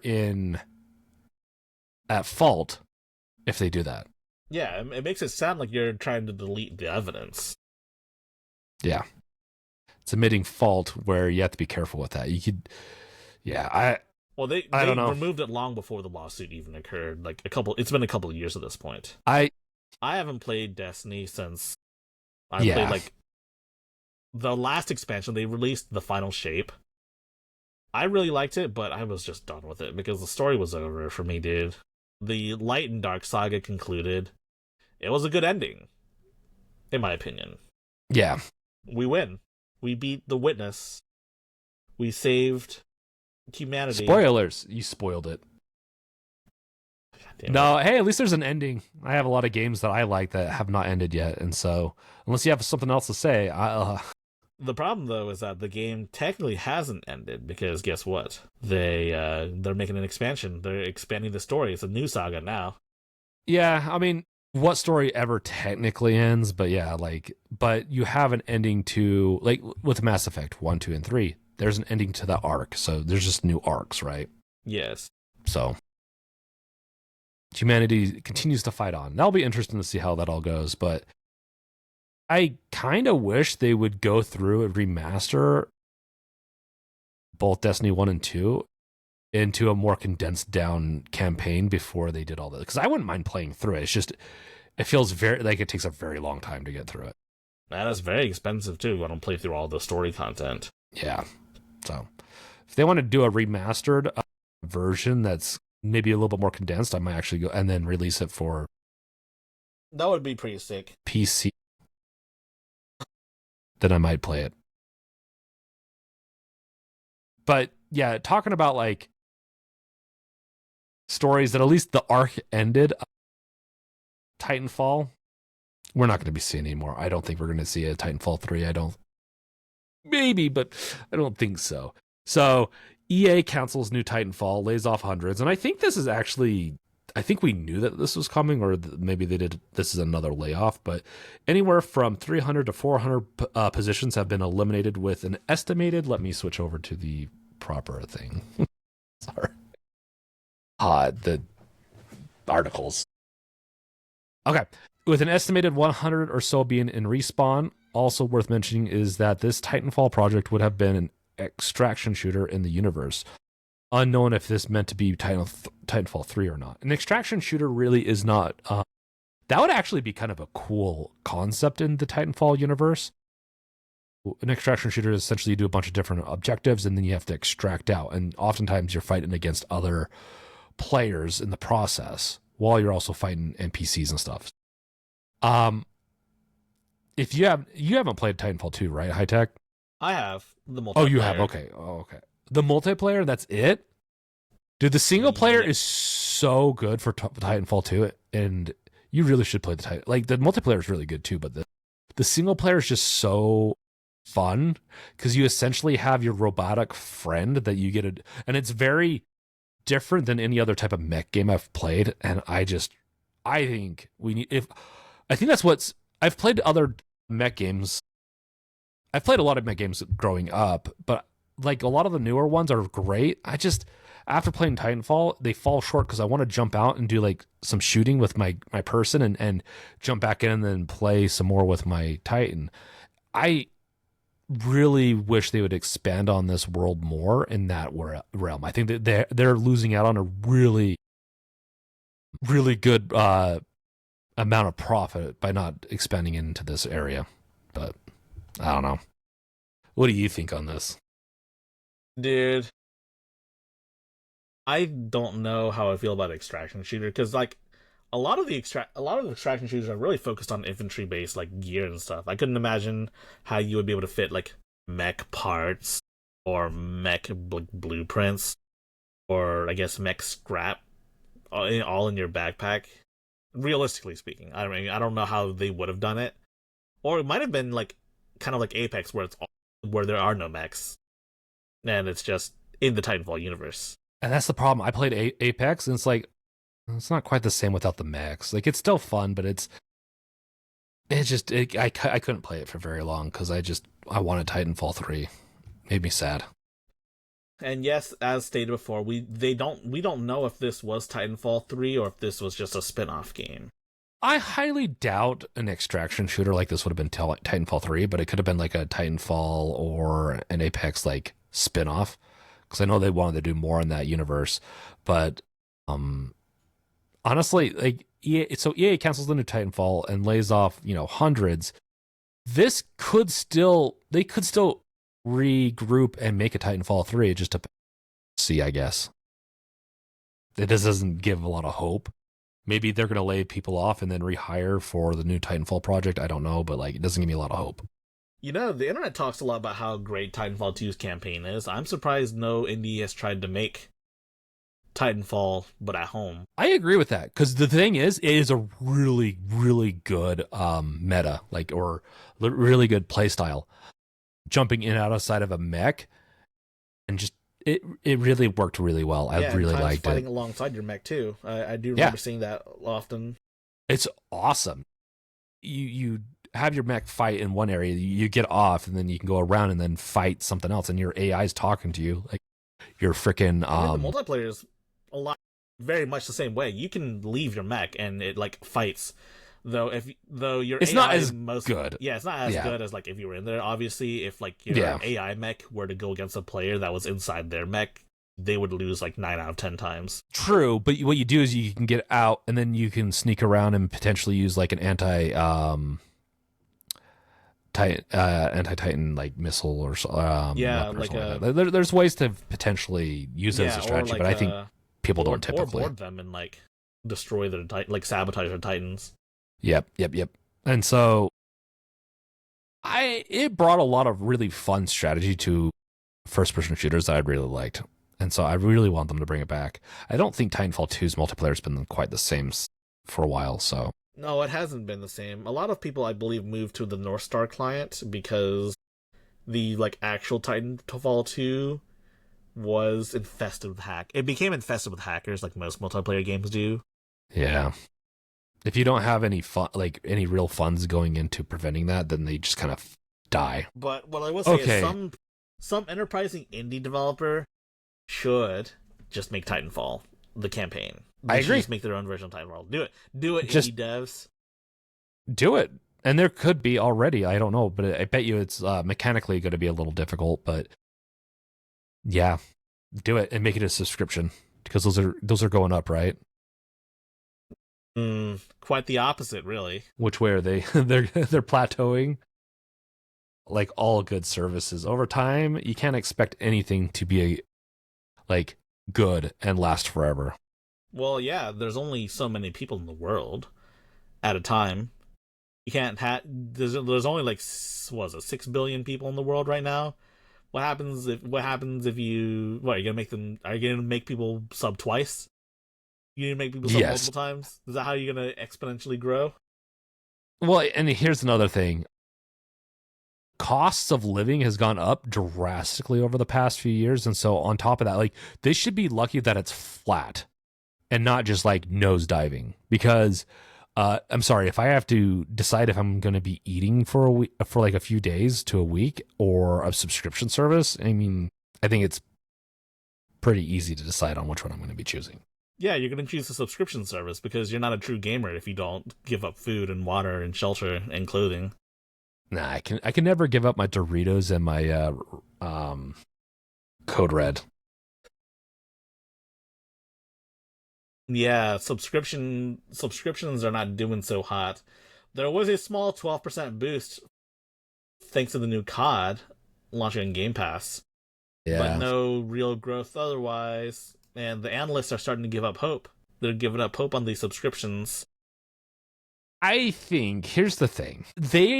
Microsoft's interesting because I do think they're hurting their I think sometimes these companies think, well, a subscription is better than them just buying a product outright. Well, if they're buying a subscription just to play that one game in a month and they cancel, you're getting drastically less money for that subscription or for that game than if they would have bought it right outright. Like for me, I'm going to be picking up, and this is a good way, maybe a little segue into, I'm going to be picking the Xbox Game Pass again, even though I've on and off use it. I like it for testing usually, but to kind of just cut back on some of my spending on games because I bought it. I was forced to buy an expensive Mac Studio. I'm going to be playing some of these games, I think, on the Xbox Game Pass on my Windows machine. Yeah, like So current gaming darling child Clear Obscure Expedition 33. I want to play this so bad. It looks so good. It does look really good. But I'm Have you already played it committed yet? to what? I You're not haven't played playing it? yet. No, I'm playing another JRPG that released around the same time, the 100 Line Yeah. Last Defense Academy, and they both prop each other on Twitter. They both prop each other up, the developers of both games. So now I'm expecting some sort of crossover between what is essentially Danganronpa at home with Expedition 33. So I'm going to be playing Expedition. Oh, I still have to finish Indiana Jones. I have Expedition 33. I want to try out the new Oblivion remastered to see, What's changed? To see what's changed, see if I have the horse armor or not. But this is my number one game coming out. I don't know about Half-Life 2 because there's some rumors of Half-Life 3 that is dropping. Dude, there's always rumors about Half-Life 3. Dude. I know, but like the play, like we've never gotten rumors like play tests where they're in their final. It's in its final form. Wait, That is big hold deal. on. Are you thinking they're just gonna shadow drop Half-Life 3 on us? No. Well, I shouldn't say it's final form. I should say like they're in the later parts of development, meaning I don't think they're going to be doing what before. They've been working on Half-Life 3 on and off for a decade plus, but they always get to a certain point and then they like kind of shelve it. It sounds like right now they could still like change some parts of it, but it sounds like they're more in the later parts of development of like a Half-Life game. I don't know if it's Half-Life 3, but it's a Half-Life game. And so if that drops this year, because I could see Valve being like, okay, sometime this summer, it's going to be coming this winter, and then dropping it in November because they like to do Half-Lives in November. I can see them doing that, giving them a couple of months for marketing. But could also come out next year. Who knows? All I know is if Half-Life comes out, that'll be my most anticipated. But if not, Doom: The Dark Ages, I'm so excited for this. Dude. It's gonna be hard coming out next year next to fucking GTA 6. This wasn't a topic, by the way. But GTA 6 recently had its release date announced. For What? It was May the 20th, I believe. This year? Next year. They're pushing it off another year? Dude, if it was this year, that would be insane. That would probably be our headline topic, to be honest, if it were coming out in this month. I agree. That's why when you said, I was like, wait a sec, what month is it? I think Half-Life, dude, if Half-Life comes out the same year as Grand Theft Auto, I don't think it's going to matter. I don't think it's going to hurt its sales in any way. I don't think they're going to compete much. I think if they came out of what Grand Theft Auto, what Half-Life is. That's my point. I don't like, well, actually, you'd be shocked. There's a lot of, it might run into, I think maybe you get into that realm, it might be into autism spectrum, but there's a lot of kids that like pick it up for one reason or another. Maybe they might know Skibidi Toilet. Yeah, exactly. Know Skibidi Toilet, but they don't know where that's which from. Is G-Man, right? They don't know who G-Man is or what his relation to the story is. But they're gonna, if they market it with such a way to use a Skibidi Toilet in the marketing, they've won it. Dude, it's just gonna be some guy's decapitated head in the toilet. That's what makes. I'm just saying, like, there's ways to market this, but that's great. I don't care. Like, if you're a teenager and Half-Life 3 drops, you're gonna know what Half-Life 3 is for the most part. If you're a gamer, yeah, because everyone's gonna be talking about it. Everyone's gonna be dropping about it, so they won't. Like, if you're a gamer in any way, you're gonna just see it everywhere. So you're gonna have to know about it. That being said, do I think GTA is gonna do better? Yeah, I do. But I don't think it's going to do. To be honest, yeah, I don't think it matters. Like, I don't care if GTA makes double the sales of Half-Life. Half-Life will still be super successful. Like, do you think it's gonna be Game of the Year that year if it releases? That is the funny part. I actually, if given between GTA 6 and Half-Life, the chances of which one would be Game of the Year, I think Half-Life would be Game of the Year. It would stand a better chance, unless Half-Life 3 sucked. Unless it sucks. That's a very scary thought. I think that's like, people are concerned about if it's gonna release, but I have a scarier thought. What if Half-Life 3 sucks and you've just been waiting for nothing, less than nothing? You know what? Some people are on the opposite end of this. Me, I'm like, at least it dropped, and I got it Half-Life 3. At least it dropped. My mantra is, I'd rather have more of something I like than not. But other people are like, well, I want it to stop at being good. But I do agree to that point. Like, let's say Simpsons. Like, it needed to end a little while ago. But I like getting more of what I like, but there is a limit. Like, 3 or 4 games, sure. Half-Life could stop at 3, maybe 4, and I'd be fine. I hear the Simpsons ratings are going back up, but... I've heard that too, actually. With the subscription, do you think... So to kind of get back into this, do you think the Xbox Game Pass is going to go away? Or, like, they're going to stop releasing so many games on it? Or they're going to redo it? How do you think they're going to get away from this? Probably by raising the prices, to be honest. That's like the subscription meta right now. Get people locked in so that they basically can't live without it, and then raise the prices so that they have to pay them, right? To be fair, I don't see anything too wrong with that, because if you're going to be, let's say if you play a couple of games a month off of this, you're saving money already, even if they raise it up to the price of a game every month, if you're playing it enough. But I don't know if it's going to help their growth. Like, it will help probably their profits, but their user base will probably go down. Profits will go up, but their user base will go down. Dude, I don't know what to do with these subscriptions, because, I mean, I think we can all agree that online subscriptions to, like, play games online on your consoles, they need to die yesterday. Yeah, I think 100%. Yeah, I don't like it. I know some of the services cost money, but they make the money up, I think, by their licensing fees. So in order to release a game on the console, the console makers get a cut of the game, right? Or they have to license it. And so they're already making, I think, enough money to run those services, because I don't think those services are the most expensive. So yeah, I don't know. I agree with that. I really hate it. Steam has a great model, and it seems to be doing fine. Yeah. Well, I don't know, man. We'll figure it out. At least Valve doesn't have a subscription yet. I don't think they will either. I think their 30% covers more than plenty. I mean, Gabe Newell can have like what, 8 mega yachts or something. So Gabe Newell should come on this show. That'd be so awesome if we could get him on here. Okay, I will only do it if we get to go on one of his super yachts to I'll do the podcast. Shit, I'll do it. I'm kidding, by the way. Dude, that'd be so awesome though. But anyways, talking about CEOs. Yeah, what is this? What is this topic? I don't know. I just thought it'd be. I don't know. It's an article I saw about how gamers they don't talk about the merits of games anymore. They talk about player counts. They use Steam charts. They don't even talk about if a game's good or not. They just talk about if a game fulfills their agenda by having enough players. And I just wanted to rant a little bit. My personal thoughts are that talking about player counts on a single player game is stupid. I agree with that. Like multiplayer games, I kind of understand it. Like it makes sense because if there's less players in a multiplayer game, then you can't.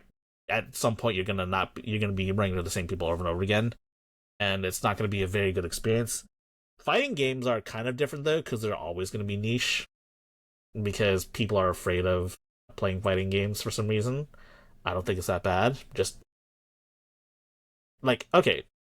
What are your thoughts on like you've played a fighting game or two, right? Yeah, I don't play them much, but what are your thoughts on motion inputs like a Hadouken motion?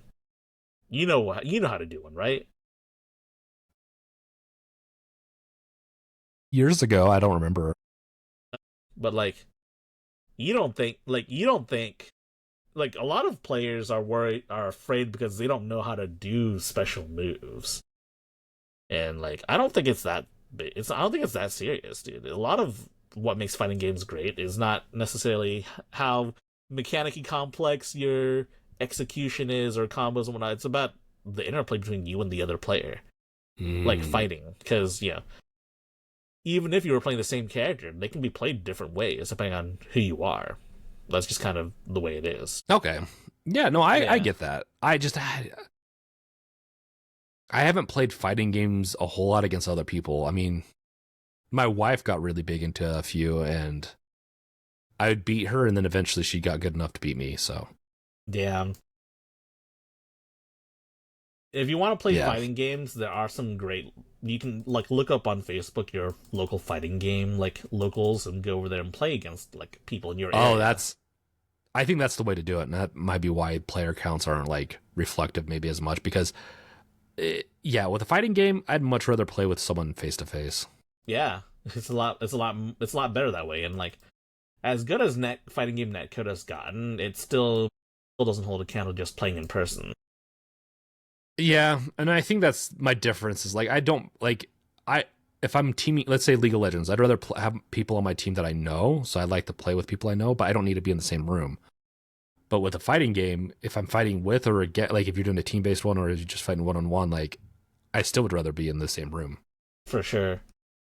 But yeah, just a little thing I wanted to add. We don't need to talk about this in too much depth. I think it's an interesting idea, though. Kill the CEO in your head. High-profile failures in the video game industry have changed how we talk about the big games. I think just how we talk about games gets a little wonky we get so critical about the stupidest things on games and just stop enjoying games, I think, sometimes. Yeah, like, what really matters in a video game is not how many copies have been sold. I mean, that kind of matters because you want to get a sequel to a game you really like. But yeah, what really for us, I do think it matters for us to talk about it. But at the same time, I think an average gamer should not be as concerned, and maybe we shouldn't, like, promote it so much. But the point is, like what you were saying, if it gets enough sales and enough player count, that's shows a return on investment, then you're most likely going to be getting another version of that game, or another like a sequel or something like that. Yes. And so, but for the average person, sometimes you guys just need to enjoy your games when you're playing them. Like, if you buy a game, don't go look to see how everyone else is enjoying it in the moment. Play the game, enjoy it, and then find a community that agrees with you if you want to have, like, feel goods and not be so worried about it. But I need to know as a consumer that I made the right choice in buying this $80 video game, and I didn't just spend my money on an IGN 5 out of 10. I know, that's the thing. If you that's why I try to say, like, if Borderlands movie, do I feel like I wasted my money? Not really. I knew what I was getting into. It. I enjoyed it. It was a 10% Rotten Tomatoes, but I enjoyed it because it had elements of a game I like. But I knew what I was getting into with that. Yeah, like honestly, there's a huge culture around watching bad movies. True. But there really isn't that same culture for video games. People really do get really upset when a video game is bad. Like really bad too. Like people can't enjoy bad video games. At least that's what I've observed. Maybe I've just been looking at the wrong people. In the past, I think we appreciated it a little bit more, but now that we're so inundated with just so many games that we can be very picky about it. And I still think there is a little bit of that, but people are so critical and we're so in need of connection that we watch YouTubers that just shit on everything, and negativity sells well because people want to, you know, feel like their opinions are heard, and then they hear theirs, and then it's just like it's a whole freaking clusterfuck of a system we've kind of created. And I only shit on stuff that really like tries to, I don't know, maybe I shouldn't get on a soapbox, but like I like Epic Games to a point. I think they help a lot of game developers. They have grants for game developers, but they still do other shit that's annoying. So I don't know. I'm kind of going around in circles on this topic, but I mean, yeah. really, you can't trust most gamers. Like, I know user reviews are super valuable and whatnot, but most users are like, let's think about Sturgeon's Law. 90% of things are bad. Like 90% of movies are bad. 90% of video games are bad. 90% of user I disagree reviews with that. Are bad. I think I'd flip that. 90% of like media is not going to be amazing. Or you can say 10% of media is amazing. That's actually the best way to put it. 10% of media that you can you're going to find is going to be amazing. The rest is going to be good to bad. I think it's not fair to call it bad. I think it's, oh my gosh, I'm going all. That is true. Occam's razor can be, I mean, not Occam's razor, sorry. Sturgeon's Law can be adjusted to, I guess, multiple scales. It could really be, it could really mean 10% is exceptional and 9% is okay, good, below passable, exceptional. Below exceptional. Yep. And I agree. I'd 100% agree with that. And that's just the nature of things. Like, you can't have just amazing that's just not how this all works. And we wouldn't be able to play that many games. And niches exist too. Like, there's a lot of games I love that you and Gardner just don't care about, which is fine. And vice versa. It's just, but I respect that there's a lot of good games. So I think when it comes to content creators, find the content creator that you kind of like jive with. That's fine. But if they're always just shitting on other games, then I would probably find someone else to listen to, because they're like, I'll give a couple exceptions. I think. Listen to us. No, well, what's his face? Angry dude. What is his? The angry video game nerd. No. Angry Joe. Angry Joe. Yes. Like, his whole brand's on that. Now, that being said, I like watching this stuff sometimes. Sometimes I just don't, because it does get grating to just always watch someone be pessimistic about stuff. But I mean, he's not always pessimistic. He does give good rating reviews to games that are like good. But his brand is usually that. Well, yeah, I mean, his is like an artifact of like the old angry gamer from like back when AVG, everyone was trying to be like the angry video game nerd. Yeah, and I like Angry Joe's stuff sometimes, but yeah, it's just one of those things where I don't know. It's hard. It's hard to have things be negative all the time, and I know I'm probably a little bit too negative on this podcast on itself, but like, tariffs are annoying. So I mean, I liked his content too, but I stopped watching it around the time he reviewed the Suicide Squad, the first one, the first movie, the David Ayer one, and he gave it a pretty high score. And like, yeah, I don't agree with that. Yeah, so that's kind of why I stopped watching him. I don't agree with everything. I like watching the stuff that's like more relative to what I like. And so I'll watch this stuff when it's relative to what I'm kind of interested in, which is fine. I think that's yeah. Well, at the very least, I don't really enjoy his movie takes. I'll say that. yeah. Okay, I get that. Yeah, But I mean, I do respect him as a creator. If he, yeah, I don't think he's listening to this, but if he is, I just want to let you know.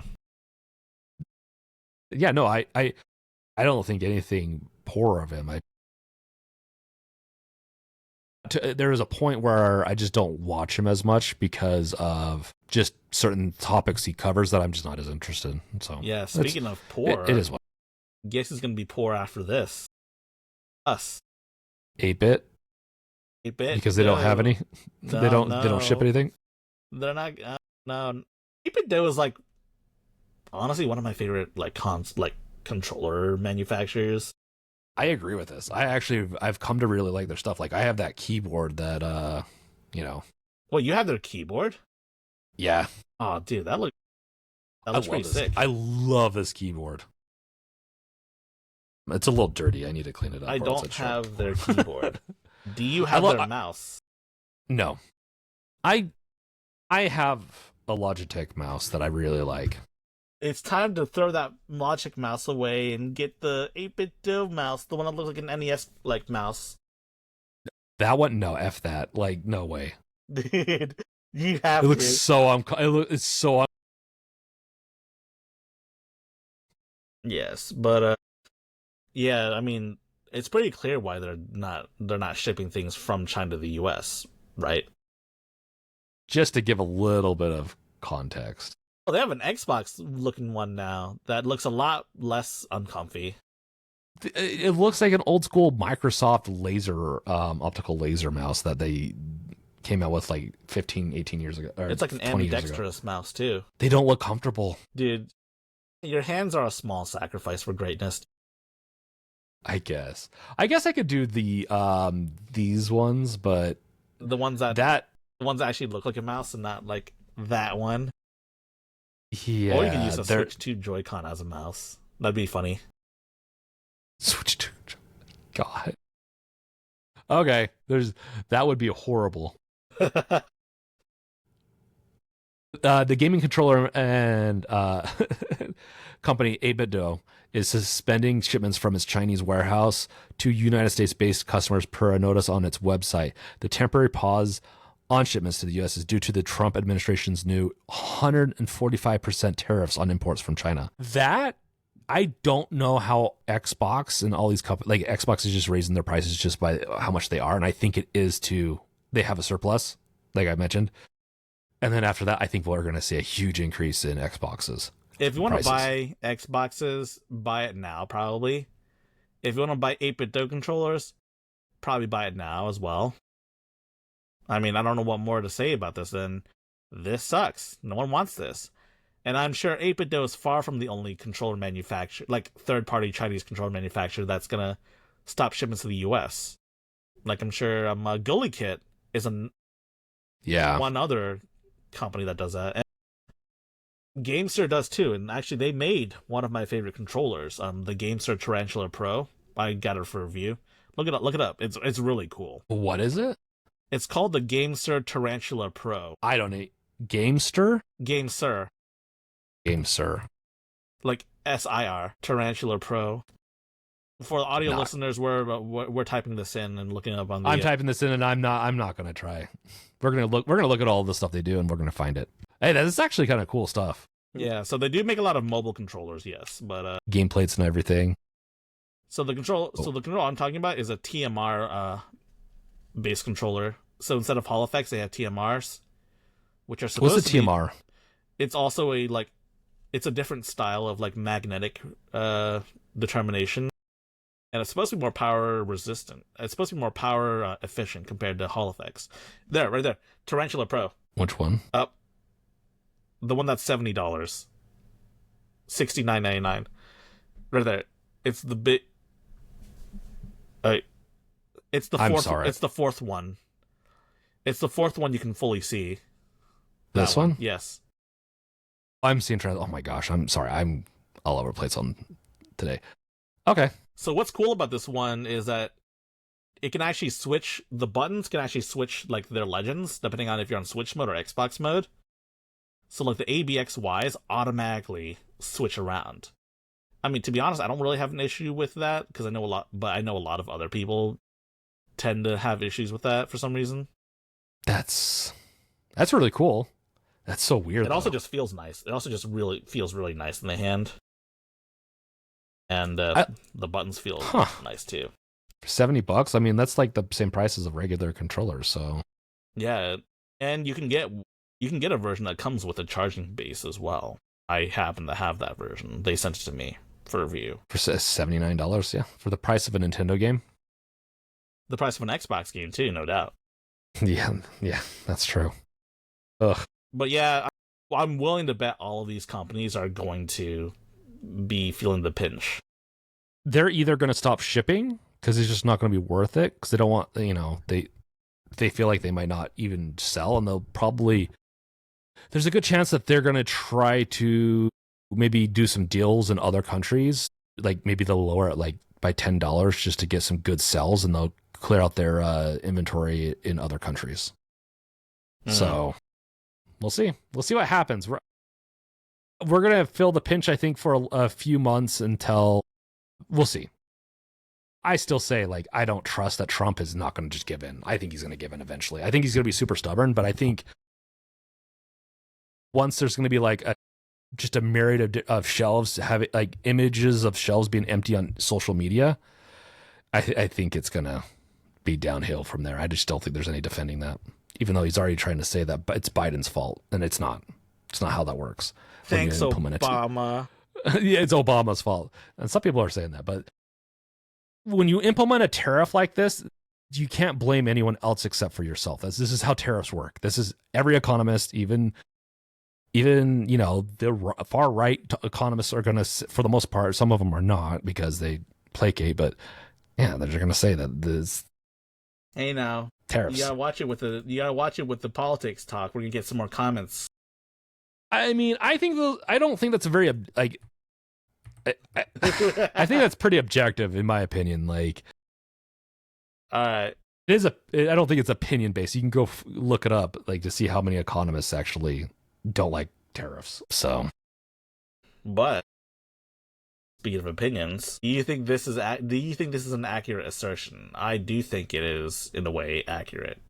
CD Projekt Red shares more Cyberpunk Switch 2 footage. Says it's the best way to play it on the go.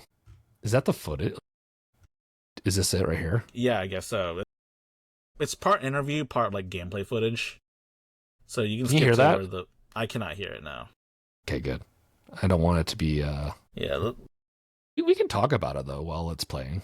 Yeah. So they say that it's the best way to play on the Switch 2.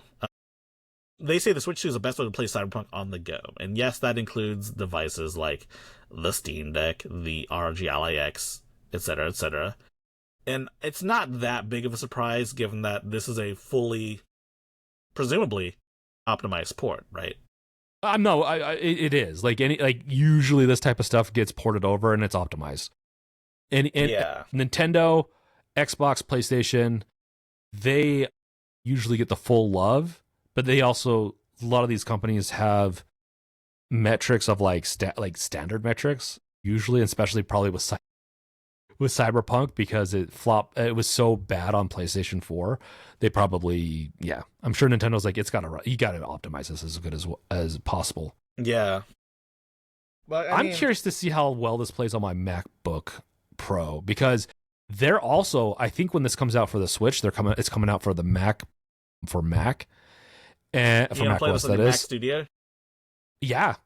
And if it, like, my Mac Studio is a beast. And so if it's optimized for my Mac Studio, there's a good chance it's going to beat my 3090, but we'll see. Those are big. Those are fighting. Those are words. big talking. I know those are big words. We'll see though. But I mean, yeah, it's not that big a surprise that it'll run better on this than it probably would on the Steam Deck. I mean, the biggest issue with the Steam Deck, aside from anti-cheat and stuff, is the fact that, you know, it's just running PC games. You don't get games very often that are optimized for Steam Deck. The most CDPR did for Cyberpunk was like make a Steam Deck preset, and that's not really the same thing as optimizing it, really. Yeah, that's it. It optimized the settings, and maybe they added a little bit of something in there, but it's not truly optimizing assets, doing full run throughs. Like there's a whole optimization workflow that needs to be done really to get this to work. Yeah. I am curious though with this to see if maybe some of the optimizations they did for the Switch could come back to handhelds in textures and stuff. But it's certainly possible. Yes. Well, the optimizations are going to be for like a different architecture though. So some low level optimizations probably won't, but some higher end ones might. Yeah. So here's what I know. I know that Valve has an option for you to set up depots. It's an internal Steam term for like different repositories that have different contents based on a number of different categories, criteria. Like for example, there's like some games have a repo for like the Mac version of a game, or like the Windows version of a game, or like a Linux version of a game, or they may even have repos for like different versions of a game too. Like for example, like beta versions, stuff like that. One criteria that you can actually categorize a repo by is if they're downloading it to a Steam Deck or not.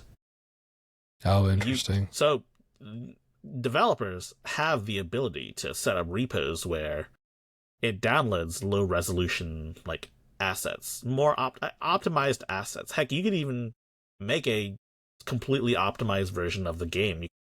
It's not just assets. It's like you can do like an entire binary too, an entire Steam Deck optimized binary. Yeah, and this lies within the tools. I'd love to, and I know Epic, they needed to get their shit together and just not fight so hard against the Steam Deck and against handheld gaming. They really need to get on the bandwagon. So the Unreal Engine and Unity and Godot all could end up with pipelines that could build when you do a build.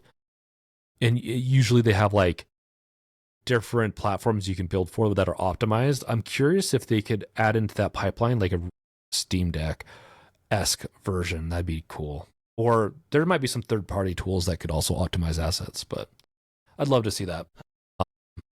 The issue, though, isn't that the tools don't exist. It's that the developers, at least on PC, won't make use of them.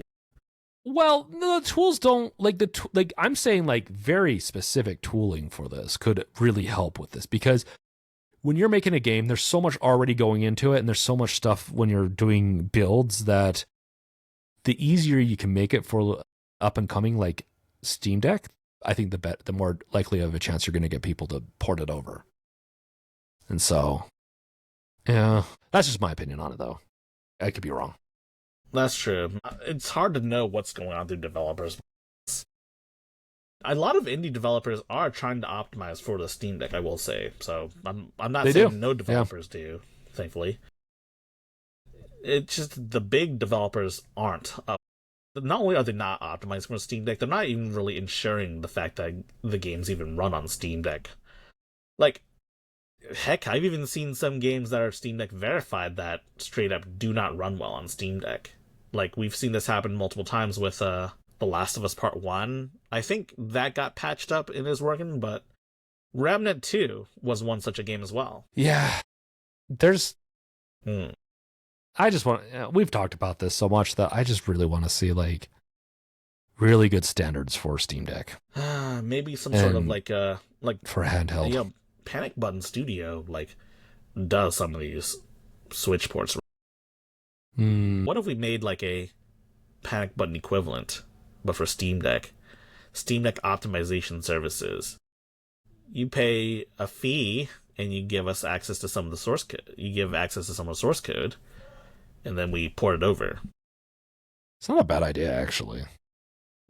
The big question... You have to get really good at optimizing, though, and I don't know if I'm that good at it. I know, like, some techniques that could be used, but I'd be shocked if they're not using it. But if they just want to, like, just because they don't want to think about it, and they just want to push it off, I could definitely think of a couple of things.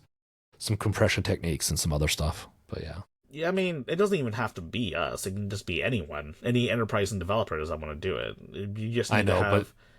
You just need. Unfortunately, you now just I'm gotta thinking have about the it myself. reputation. Oh well, if you're up for it, you should. You should No, totally hold do up, hold it. up. I'm gonna ask ChatGPT. Hey, how can I vibe code my way into optimizing Like, into vibe to an optimization studio? Okay, but yeah, I me, mean, you, and ChatGPT. what We're about ready to Gardner? go. Don't exclude Gardner. Gardner doesn't want to vibe code. Yeah, how about he could? I'm not gonna exclude him. I'm not. I'm just excluding him because he's not here. That's it. And yeah, and I mean, I'm not sure. I'm not sure what else to say about this besides Cyberpunk 2077. It probably is going to run the best on the Switch too, but then we're going to get the next generation of handhelds. If Hopefully. it looks as good as it shows here, if this is it, I'm honestly, it's a selling point for me. It probably is using some type of DLSS, right? Yep, I'm certain it is. Yeah, but I'm can live with DLSS. I'm fine with that. For my stuff on to go, I'm fine with that.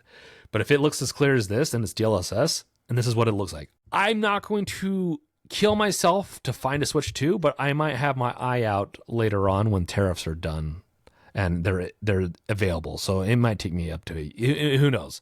We'll see how Nintendo does, but it could take me a year or two, but this might be a selling point for me. I'm going to get it for my kids, but this might be a selling point for me because I like Cyberpunk a lot. And every time I try to play it on the Steam Deck, it just doesn't play well on the Steam Deck, in my opinion. I really wish more games, like more big budget games, optimized for Steam Deck, besides just having a Steam Deck preset or having the Steam Deck controls show up in like the loading screen or something like that. It's a good start, though. It is a good start. And I think for some people, they're fine. I can't do Steam Deck Cyberpunk. It could be because I played it on the 3090.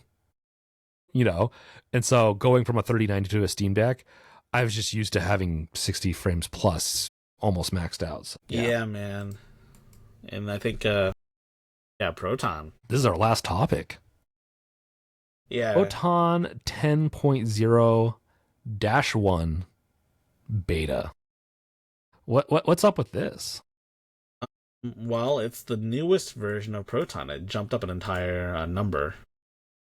And now, plenty of games are considered playable. Many of these games required Proton Experimental, but now they've been folded into a stable version of Proton. Or, well, it's a beta version of Proton. Gives me a lot of hope. I really wanted this to work. The Arkham Asylum. Wait, did Arkham Asylum not work on Steam Deck? Really? How come? I never knew that. Well, I think Arkham Asylum didn't. I'd have to double check that, but maybe I'm getting my version. This is the first one, right? Yeah, so Arkham Asylum is the first game. Yep. Okay. Yep, it didn't.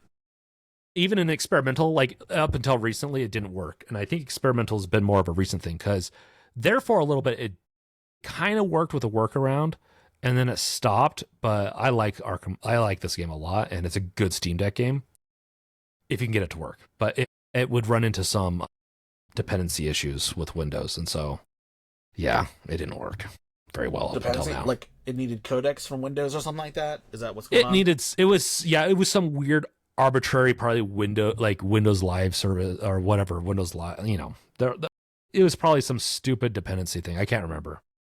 All I remember is that it was really annoying that you couldn't get it to work unless you went and did a bunch of extra work to get it to work. And I reformatted my drive and lost that, and I just didn't want to bring it back up. So, well, hey, now it works. Now it works. I think that's the biggest one on this list too for me because I think people, if you want a really good game that's on the go, and I think it holds up graphically well too. So go play that. I think it holds up really well. Playstyle sometimes is kind of weird. Like it's a little bit of a brute in it, but it's still a good game. So Proton 10 is mostly fixes for games. Like sometimes there are specific fixes. There aren't too many feature adds, but there is one here. Added support for game mods that load via custom dinput 8.dll. If you scroll down, it's right under the one that says fixed Rivals of Aether 2, Stalker 2, yada yada yada. crashing with Intel's GPUs. Oh, that's another thing we could talk about, Intel GPUs. Am I at the right spot? Yeah, you are. Yeah, scroll up. Okay. I'm not good at parsing text right now. So added support for game mods that load via custom D-input DLL. So a lot of game mods, they inject code via a DLL.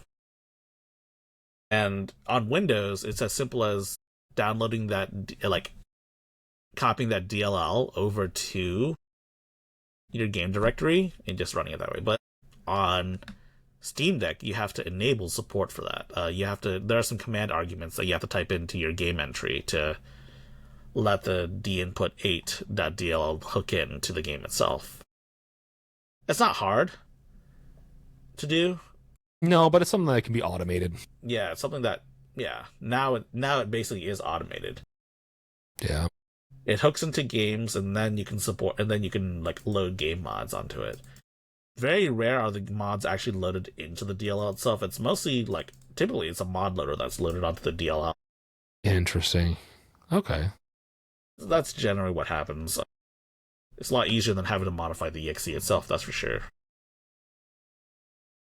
Let's see what else. Let's see if there's. So they mentioned Intel GPUs. I don't really know all that much about Intel support on Linux, to be honest. And that sounds like a Gardner I've heard question. that it's gotten better. I have too, but I feel like that's a Gardner question. He knows. I Linux. know. We're missing. I think he said that the Intel GPUs are better on Linux than NVIDIA is. I'm not surprised, to be honest. That's interesting. Well, on Intel GPUs, it's interesting. Yeah, the question sorry. now are Intel GPUs a viable option for a Bazite HTPC? That's a good question. I don't know if they even support Intel GPUs. Do they? The thing with Bazite and NVIDIA is that NVIDIA does technically work, but I remember reading a lot about game mode issues. It's bundled. The thing is, you can get builds of AMD or NVIDIA. So when you're getting the ISOs, I don't know if they have Intel or not yet. That'd be interesting. Have to ask Kyle. From Kyle Gaspanetic. He's the lead guy behind Bazite. Or they could say it all they want, but if they don't offer it, this is where you can find it. So, say desktop. Yeah, they support Arc. Look at that. Good shit. We just need to know if Arc works with game mode, because I know NVIDIA's had issues with game scope. Yeah, I'm kind of curious. Hold on. It says multiple. Wait, go back to Intel Arc. So they have modern GPUs, and they even support older. And it's because there's already those GPUs that they just folded in. They have a build process where they build out the ISO, and they include the drivers that need to be installed, a part of the build process. Yeah. And there's also a number of other fixes too. I'm trying to see if there are any super relevant fixes that we can think of, big ones. I mean, these are all you can think of these types of especially big increases like this that they're going to oftentimes help individual games, but as a whole, everything's going to become more stabilized. So maybe some games that they fixed issues with, those fixes could affect other games that were even more minor. This is always a good thing to see these big updates. Speaking of which, it also mentions included initial work for speech synthesis, requires manual installation of Proton voice files, confirmed to work with the Thief, the Witch, the Toad, and the Mushroom. Is that one game? Is that the name of just one game? Let me look that up. I know, I doubt it. The Thief, the Witch, the Toad, it is. And the Mushroom. It's like a story game. I've never heard of this game before. Interesting. It almost looks like a book, so to speak. But anyways, voice synthesis. So Microsoft Sam, is that what it's getting at? Probably, right? That is weird, though. Added hack to allow Steam Overlay to function with EAC EOS games. So, Epic Online Services, I believe it was. These are a lot of niche things. Do you want to point out anything else, or should we wrap this I'm looking episode up? Towards the bottom, there's some things that might be worth mentioning. Lots of driver updates.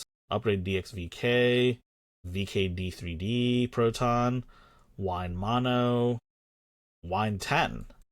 It's moving over to Wine 10. Why? It's probably basing it because Proton's based on Wine. Yes, that's right.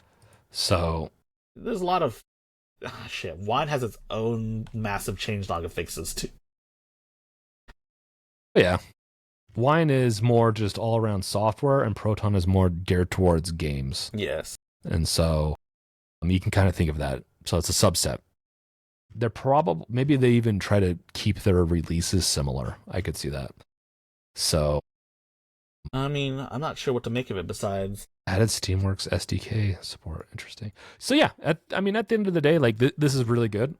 I think if you have some more obscure games and some other weird glitches, it never hurts. Let's say you had a game that you've been wanting to play on Steam Deck for a while and you just didn't play quite right.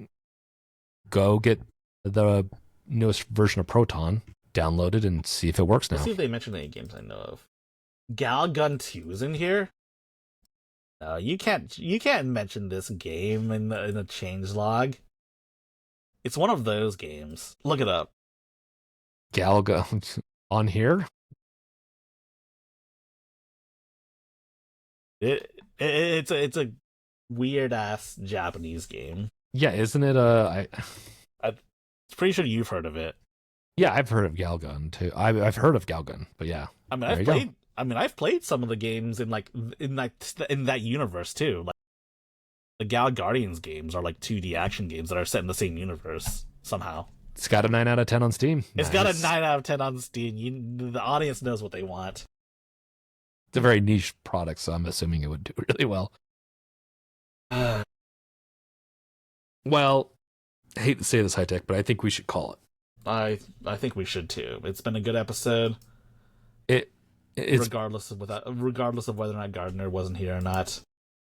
R.I.P. Gardner.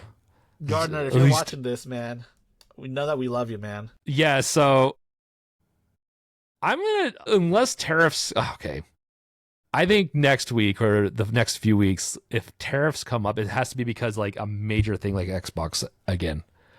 I need to stop talking about tariffs because I get so angry about it. Dude. Because I feel like it's layoffs, tariffs, and something else that were going on. I'm going to bring some good vibes, I think, with some game. Like in the next 2 weeks, I think I'm going to be playing a bunch of games on Microsoft's service. I'll bring some good vibes and some good news on those, I hope. Dude, I sure hope so too, man. So yeah. With that, thank you guys for watching, listening, wherever you're at, whatever you're on. Make sure to, if you're on YouTube, make sure to like, subscribe, bash the bell with your crowbar. If you're on podcast service, make sure to follow along so you don't miss out on all the goodies every week. And so just let us know what. Also, yeah, let us know in the comments, like any topics we missed that we should maybe bring up next week. I'm not going to apologize for other comments. We try to do our best, but I'm in a way, I guess. Let us know what you think. We can always try to improve. And with that, let's head out. Unless you have anything else to say, High Tech. Stay safe, everyone. I don't have much else to say besides that, though. Don't get tariffed to death. Peace out. Later. Peace out. Bye.